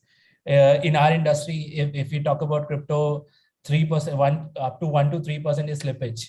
So that actually brings out to a funny thing that they cannot play with it. If they cannot play with it, there's not enough deep liquidity for them to play as well. There are a huge amount of trades that they play with. So there's not enough space yet. There's not, but there's a lot of unstructured products right now. They have to become structured. A lot of people have actually, like, a lot of founders who actually started a lot of startups, they actually read about it in two, three Wikipedia pages sometimes and started their own protocols. The point is they're yet not that kind of educated. So yeah, I think we are still very early on those things. There is a lot of improvements. There's a lot of development that needs to be done in that sense. And again, in the DeFi space, again, because that's where I keep most of my time here. So DeFi, again, exactly the same thing. There's a lot of innovation that is yet to happen.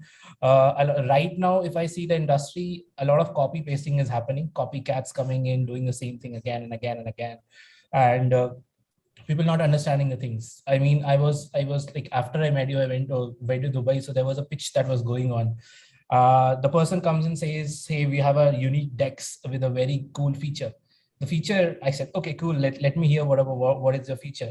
So his feature was, we can go ahead and we can reduce the fees that you pay actually on Ethereum by 95% when you do a trade. I said, dude, just move on to Polygon. You save 98%. What exactly is the innovation there? So the point is, like, a lot of people are right now going ahead and copy pasting a lot of things. That is there, but yeah, innovation is yet to happen a lot, and there's a long road to go. Thanks, Gurinder, for showing us a bit of Assam. So what's your thought process on Shillong. Shillong, okay, sorry. Yeah. Aman, I'd like to kind of move up a level. Basically, when we are talking of DeFi, NFT, and all the metaverse and all these things, right? They are kind of flavors of the day.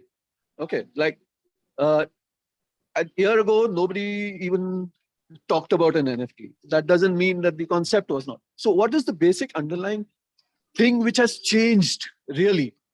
Okay, with blockchain, what has really happened is that now you can exchange, you can transfer value on the internet, right? This is one capability which did not exist earlier.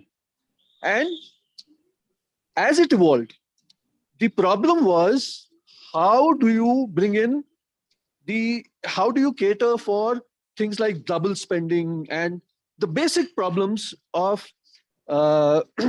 online exchange of value? Okay. And that's where the blockchain came in. Okay. With its basic principle of the ability to exchange value on a peer-to-peer basis in an assured way without intermediaries. Okay, now all these words are very important. Okay, because what blockchain has done is, one, given the ability to interact, exchange value peer-to-peer. Okay, two, it's brought the ability to throw out the intermediaries who are basically rent-seeking agencies. Okay, these are the fundamental things which have happened. And now, you see, the code, as far as, if you look at the evolution over the last 10, 13 years, first you had Bitcoin. Now, Bitcoin is open source code. Okay. Then Vitalik saw that it had a certain limitation that you couldn't, do smart contracts on it. In the sense, it was limited only to exchange of, let's say, digital money, strictly limited to that. And then this thing evolved that, well, why can't you build in contracts and put it on the blockchain itself, right? In terms of exchanging value. Okay. All these other things which we talk of today are basically offshoots of that. They are like people exploiting the open source code and trying to be more and more innovative. So we need to be very careful of what we're talking about. Okay. NFTs is nothing new. It's like that same tokenization. And it's one utilization of that tokenization. Okay. DeFi is what? It's just utilization of that contract. Okay. We build up hypes. There are a lot of things which are possible to kind of overhype and overdo and exploit. So anybody getting into this space needs to be very careful of what exactly they are dealing with. Okay. Thank you. Interesting connotation here. So I would want to decode here some of the utilities which are possible in the NFTs. Maybe we'll start with Gurinder, since you mentioned that it's just a token transfer happening on the chain. So would you like to pick up some of the areas where you see the disruption is possible by the NFTs? And then I would like to ask a follow-up question on what is the way for somebody to get it started in this space, and how India can leapfrog, since 1.5 million engineers graduate every year. And about 80% of them are still unemployable, and most of the students are attending are the engineers, if I'm not wrong. So Gurinder, maybe you wanted to talk about some of the utility of the areas which you just mentioned, or you just still see that it's a long way to get it evolved. And right now only the artists are getting benefits, and some of the areas is just picking up on the hype. Yeah, Aman, see, that's exactly what I'm saying. We are missing the trees for the woods. I mean, what is an NFT? Okay. Well, does anybody even understand what really the NFT is? NFT is nothing but a token, basically one entry on the blockchain. Okay, one address. It's just an address. Okay, that's all it is. And that address points to something of value. Okay, that the link to that value is provided through that particular token. Okay, and because it is a unique thing that that token is pointing to, okay, so it becomes non-fungible. Okay, so that's all it is. I'll stop you here. I would go back to Aishwarya on this, like, help us understand more about the fungible and non-fungible, because it's not just a token. The token has an underlying smart contract with a standard, and it has certain properties, and that makes the properties more unique. That is why we call it non-fungibility. The non-fungibility does not exist in just another coin, which is there on the coin market cap. So Aishwarya, maybe you want to decode like non-fungible, fungible, and some of the use cases, since Polygon is leading its way onto NFT adoption. Absolutely. I think when we talk about a very simple example, not too complicated, let's say if you're talking about non-fungible non-fungible tokens, let's say I am a painter and I'm a normal painter. I do like whenever I want, I just paint. So maybe I have a painting, which what I have done is I've issued a token which represents my painting. And let's say there's Picasso who has his paintings done, and his painting is also being represented by the same token, something similar token. Now the value of my token, which is representing my paintings, might just be, let's say, $50, $10, or $100.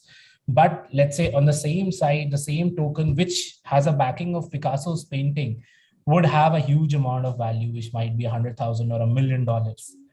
Though both the tokens are representing one thing, which is art, but the art of which person they are representing is completely different, and hence their value. When we talk about fungible tokens, it's like 1 Bitcoin is equals to 1 Bitcoin. So if I am holding 1 Bitcoin versus anyone else is holding 1 Bitcoin, they would always have the same value, whichever is their market rate. But this non-fungible might not be the same. So when we talk about NFTs, I think we started with PFPs, where you had to mint 10,000 PFPs, and holders would get XYZ benefits that what they were promised and everything. Half of them turned out to be scam. I think 90% of them turned out to be scam. But actually, what exactly did they have, or what exactly is the value that they hold at this point? Why we have Bored Apes or all these NFTs which are there worth so much Ethereum? Is it just like a scam that they're running, and till the end, whoever is the last buyer gets scammed? Or do they actually hold value? Is like a question that everyone has in their minds. Why exactly are they so pricey? What exactly is happening with them? So I think to answer that, it basically does not mean that if you have a PHP and you have like a ugly picture which you're putting on Twitter, that makes it so valuable. It's basically the value that it accrues along with you.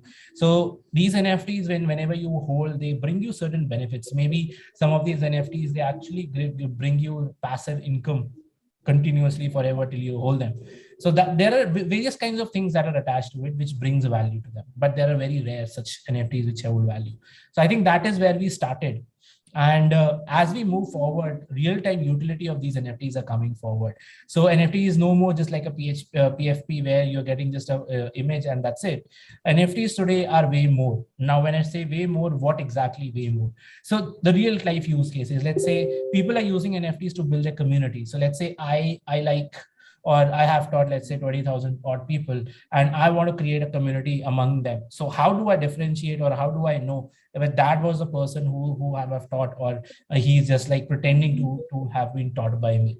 So what I could do is I could start creating my own community issuing NFTs, which means that what I'm doing is I'm trying to create a community. So that has been one of the biggest use cases, which now a lot of movie stars, a lot of actors and everyone are trying to do. Another is bringing value to actually artists and everything, their artwork. That has been another value. Third is like regular use cases. So I think one of the use cases that I have absolutely loved is having like your tickets on NFTs.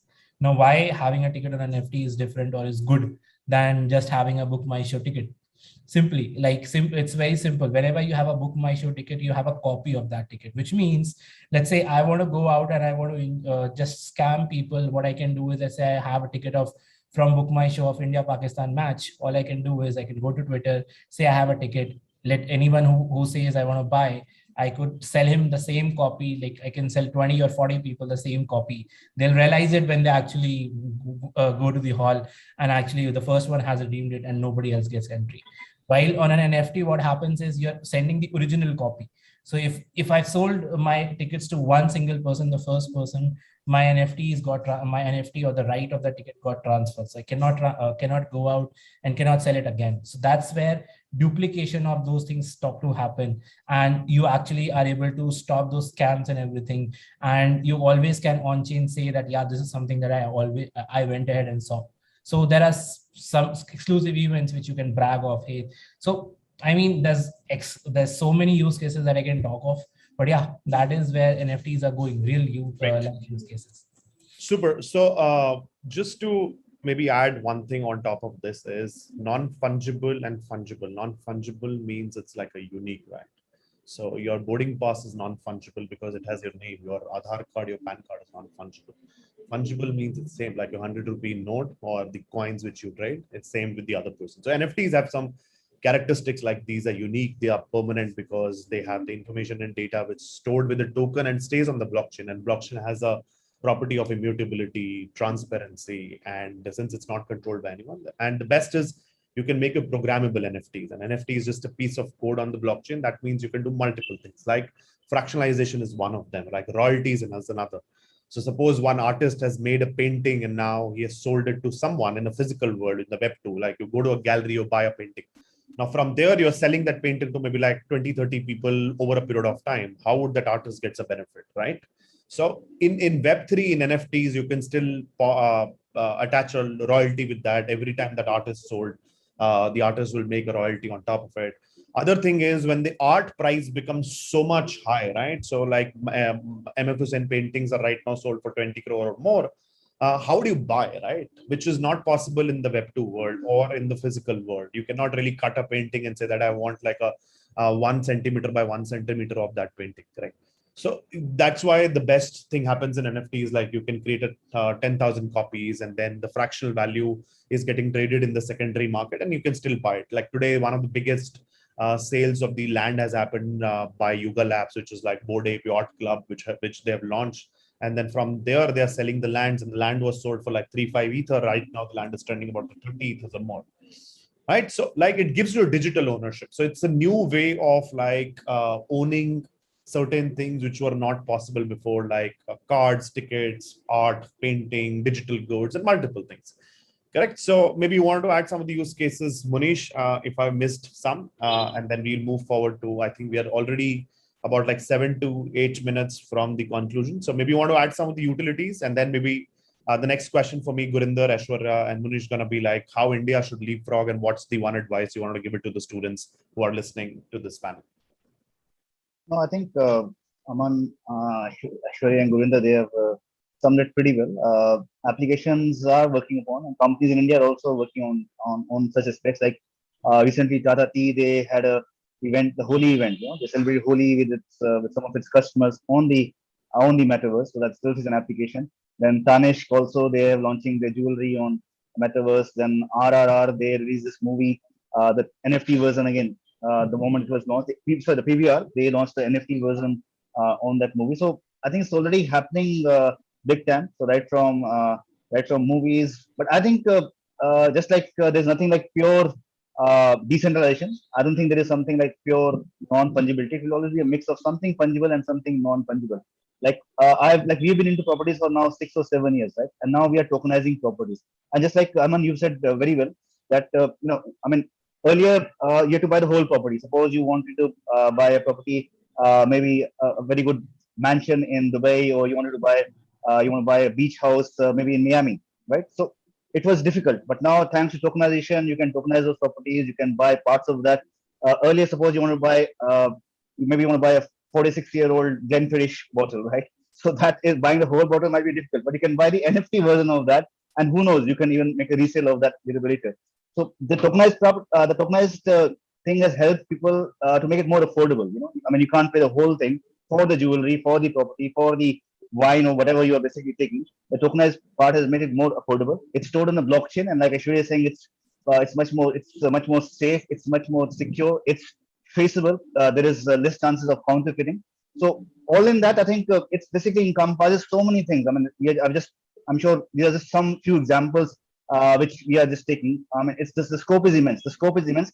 As long as you are creative, as long as you are able to apply your intelligence, whatever field you are, whatever you're doing. I mean, even if you're even if you were a cook, right? You can even make your special whatever menu you have, whatever recipe you have. You can even convert that recipe into NFT if that recipe is also unique itself. So that way, I think the scope is immense. It's all about applying that, and that's what I would say.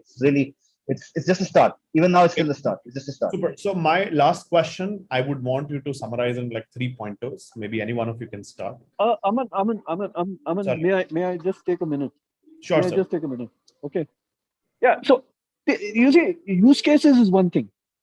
NFT is what? It's essentially three things.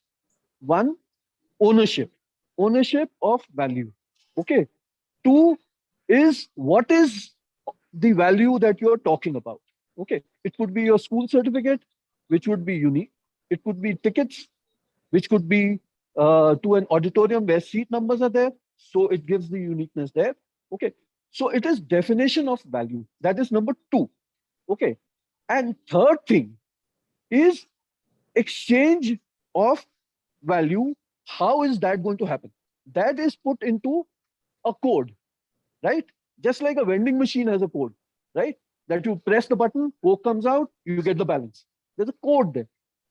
So the code is there, which basically says this thing of value, okay, ownership from here is to be transferred by the logic to the other person. That's all. That's all. Okay. The rest of the things are all applications. Now, whether it's a painting or it's a school certificate or it's a, Picasso, I mean, we make those things hype. Okay.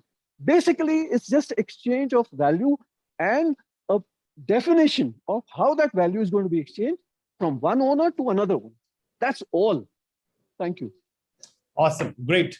That is what we were talking about as well. Thank you so much for summarizing. So one last question, 3 bullet points, use it as your own comfort. India and people in emerging markets in Southeast Asia have missed on certain first set of opportunities that technology advancements have brought to the world. Can blockchain Web3 be a leapfrog for India to achieve the $5 trillion dream, which is being set up by our Honorable Prime Minister? And what does it take for the students who are graduating in numbers, like 1.5 million engineers graduating every year, and 80% of them are unemployable? Yesterday, I was sharing a panel with one of the founders of HCL. We were talking the same problem which used to exist like 30 years back. So how do we leapfrog? What is the talent should actually learn and understand and start working in these technologies? And is there an opportunity to achieve the $5 trillion dream with this technology? Any one of you can start first, maybe like 3 bullet points, and then we will conclude. Go ahead. Aishwarya, Munish, Gurinder, anyone. Okay. So my one single point is that India will prosper in spite of the government and not because of the government.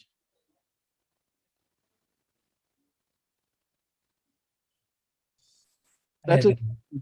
I agree. Nothing more to add on that.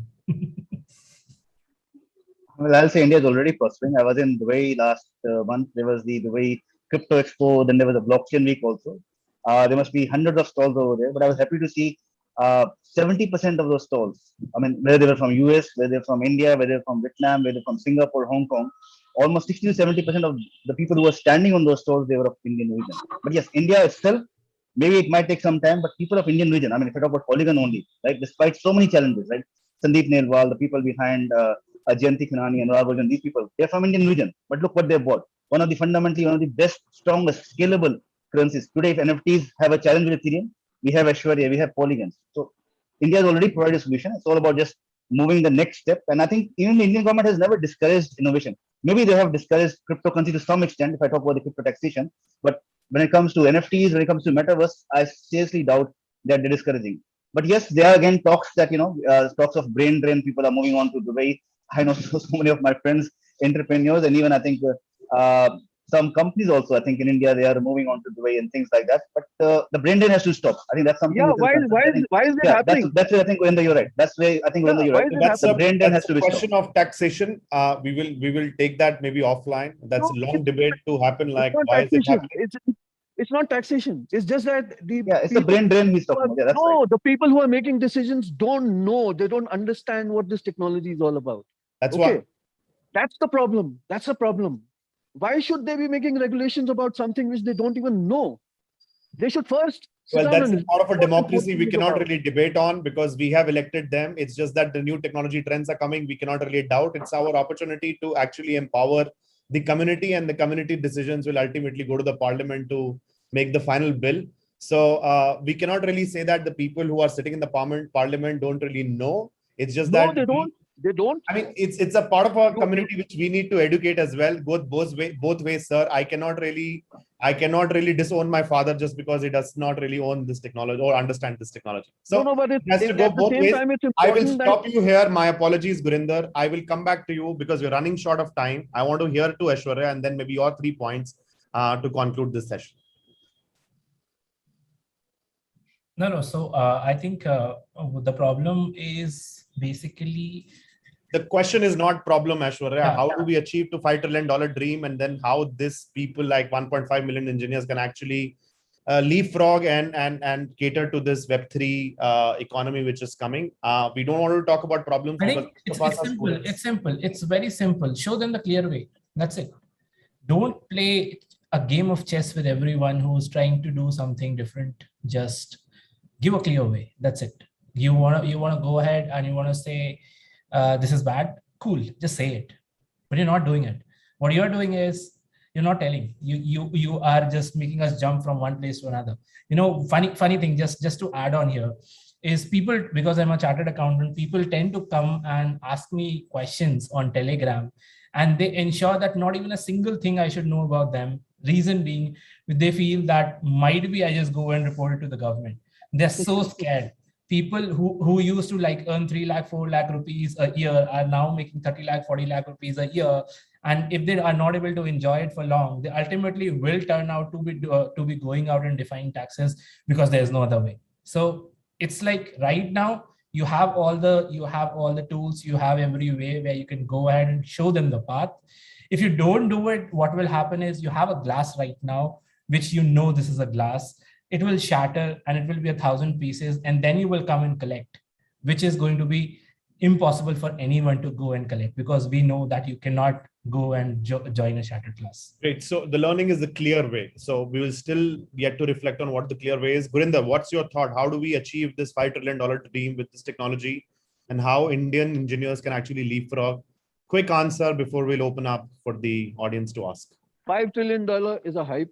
They've been talking about it. It's got nothing to do with crypto. It's got nothing to do with the discussion we're having right now. Okay. Super. Yeah. Thank you. Well, I'll So say just three. this dream. Aman, I'll just add just 3 quick things to your question. 3 things. One is creativity. Second, education, which I think Aman, you also are playing a great role in that. And third is enterprise. So, like we are also trying to create a job bank where we can match the requirements of people who are looking for new exchanges are coming up, new companies are coming up, new ventures are coming up, new startups are coming up, new exchanges are being coming up. So they all need people. It's all about matching, creating a job bank in this field. That is something which I think all of us we can play a role together. So creativity, then education, and then enterprise. These 3 things need to work together. Fantastic. One thing I would like to add here is I think we should stop selling the benefits of price action. We should start talking about the value action, because wherever I go, people just talk about this price is appreciated. We have bought this NFTs. We have made like 2x, 30x, 40x over here. And then one advice for everyone in this space is like, I think there is a clear way, I think, which Aishwarya, Munish, and possibly we would work in hand holding some of the engineers and people to make you learn about this technology, unbundling the jargons, and then just talk about the signal instead of a noise. And once you've understood the benefits, just do your job and educating like 5 people in your network, your parents, your neighbors, your partner, could be your friends, your girlfriend, boyfriend, your wife, potential wife or husband, or your neighbor and your teacher. If you do these for 5 people, right, the immense effect gonna be for I mean, the effect gonna be for long, and this value chain will spread like enormous effect. And this permutation combination will actually go down to the people who are just talking about the price action, right? So just talk about the benefits of this technology, speak about the utility and the use cases. The use cases are a lot. Just to sum up one of the problems which I have faced in my life. So my grandmother has gifted me a piece of land, and I was least bothered when I turned 22, 23. And I started asking, what happened to that piece of land which you used to talk about that we have gifted you? And then she said that somebody else have built a property on top of that. I said, why? In India, municipal changes after every 5 years, right? Somebody else have duplicated the land records which we have had, right? We lost the case in the legal jurisdiction and somebody else won. That was the actual papers which we have had, and land right now is worth about like $300,000. So these are some of the problems which potentially can be solved with blockchain technology. Of course, there are certain challenges because land records majorly in India are handwritten documents, and these documents needs to be digitized first, then can be put on blockchain.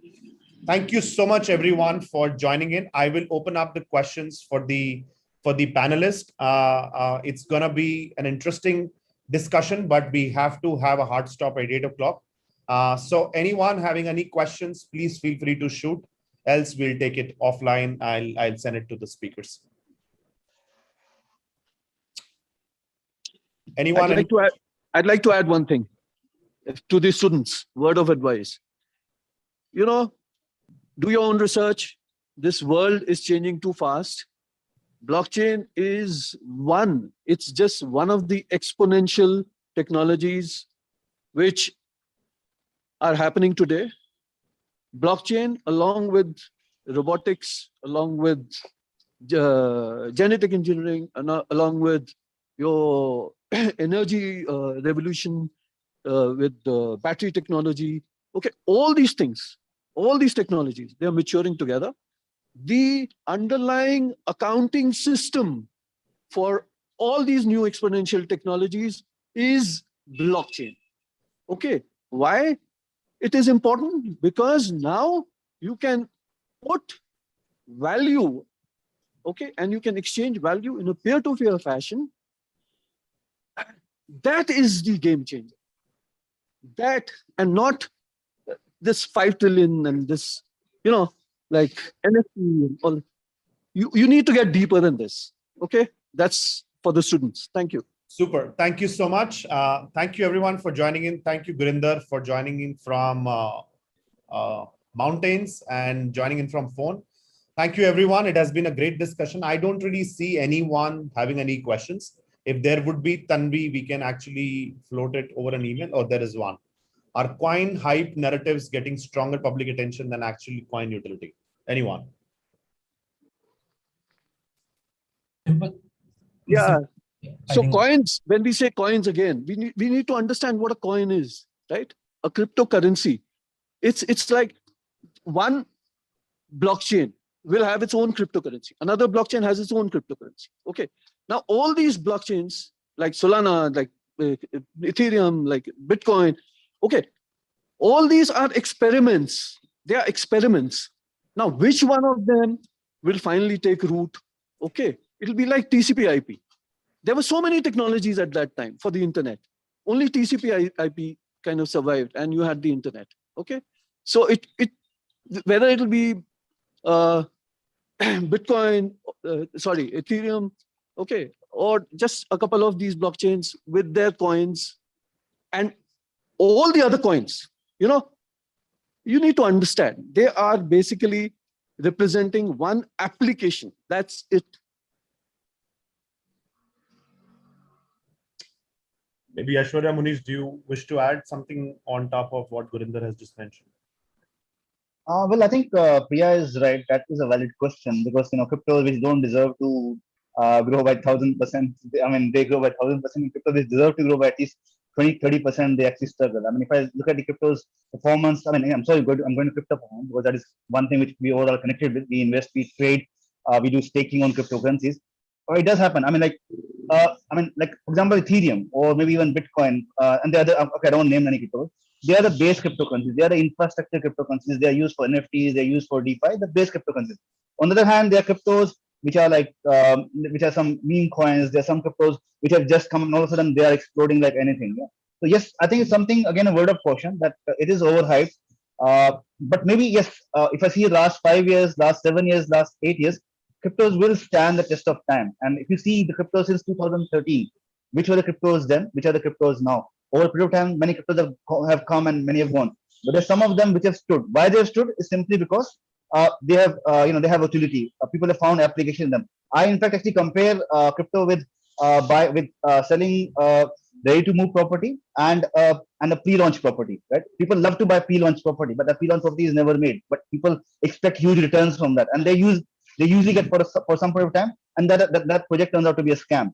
So try to invest into a ready to move property. But I mean to say, cryptos which have strong fundamentals, which are infrastructure cryptos, then gradually you could move on to other cryptos which perhaps have more hype than utility. So I think that's what I would reply to here. Great. So before investing in any coin, just invest in yourself, understand about the technology, understand about what's the sentiment in the community, understand the utility, understand the people behind it, understand the partnership and collaboration. There is no straight way out to evaluate. You cannot really mimic what you used to do it in the stock market world, because this industry operates in an altogether different phenomena. But some of the fundamental remains the same. Thank you so much, everyone, for joining in.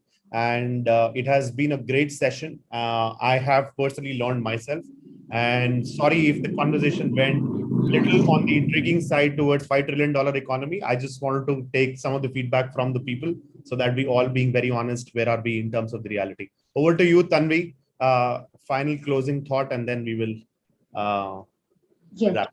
Thank you so much. Thank you so much for everyone for taking out your time and joining us in this session. And thank you to everyone who has been with us since 4 p.m., maybe since 3 days. They are attending all the sessions, and all the people who joined, especially for this session also. It was an absolute pleasure to host this event for you guys, and it was an absolute pleasure to have this panel. I think this was the most asked for topic by our audience, the topic they're most confused about. I am sure there was a lot of learning, and even if we share it with our participants after the session. Tanvi, I hope that we have not made it more confusing. No, let's discussion in both ways. If that's the feedback, I will update you guys, right? So if there's a feedback session, if it has been confusion, then we have achieved the right purpose, because you cannot really understand blockchain in 1 hour. Correct. Absolutely. That's also one great way to look at it. I have also dropped in a feedback form for this session for everyone here to maybe fill it for us. Thank you so much. We'll take a leave. It has been a long weekend and definitely a long day. Thank you to all the panelists for joining in, and for everyone's attention and participation here. Have a good day and even a better maybe a journey towards our education when it comes to emerging technology. Thank you, everyone. Thank you so much. Thank you, everyone. Bye-bye. Good evening. Bye-bye.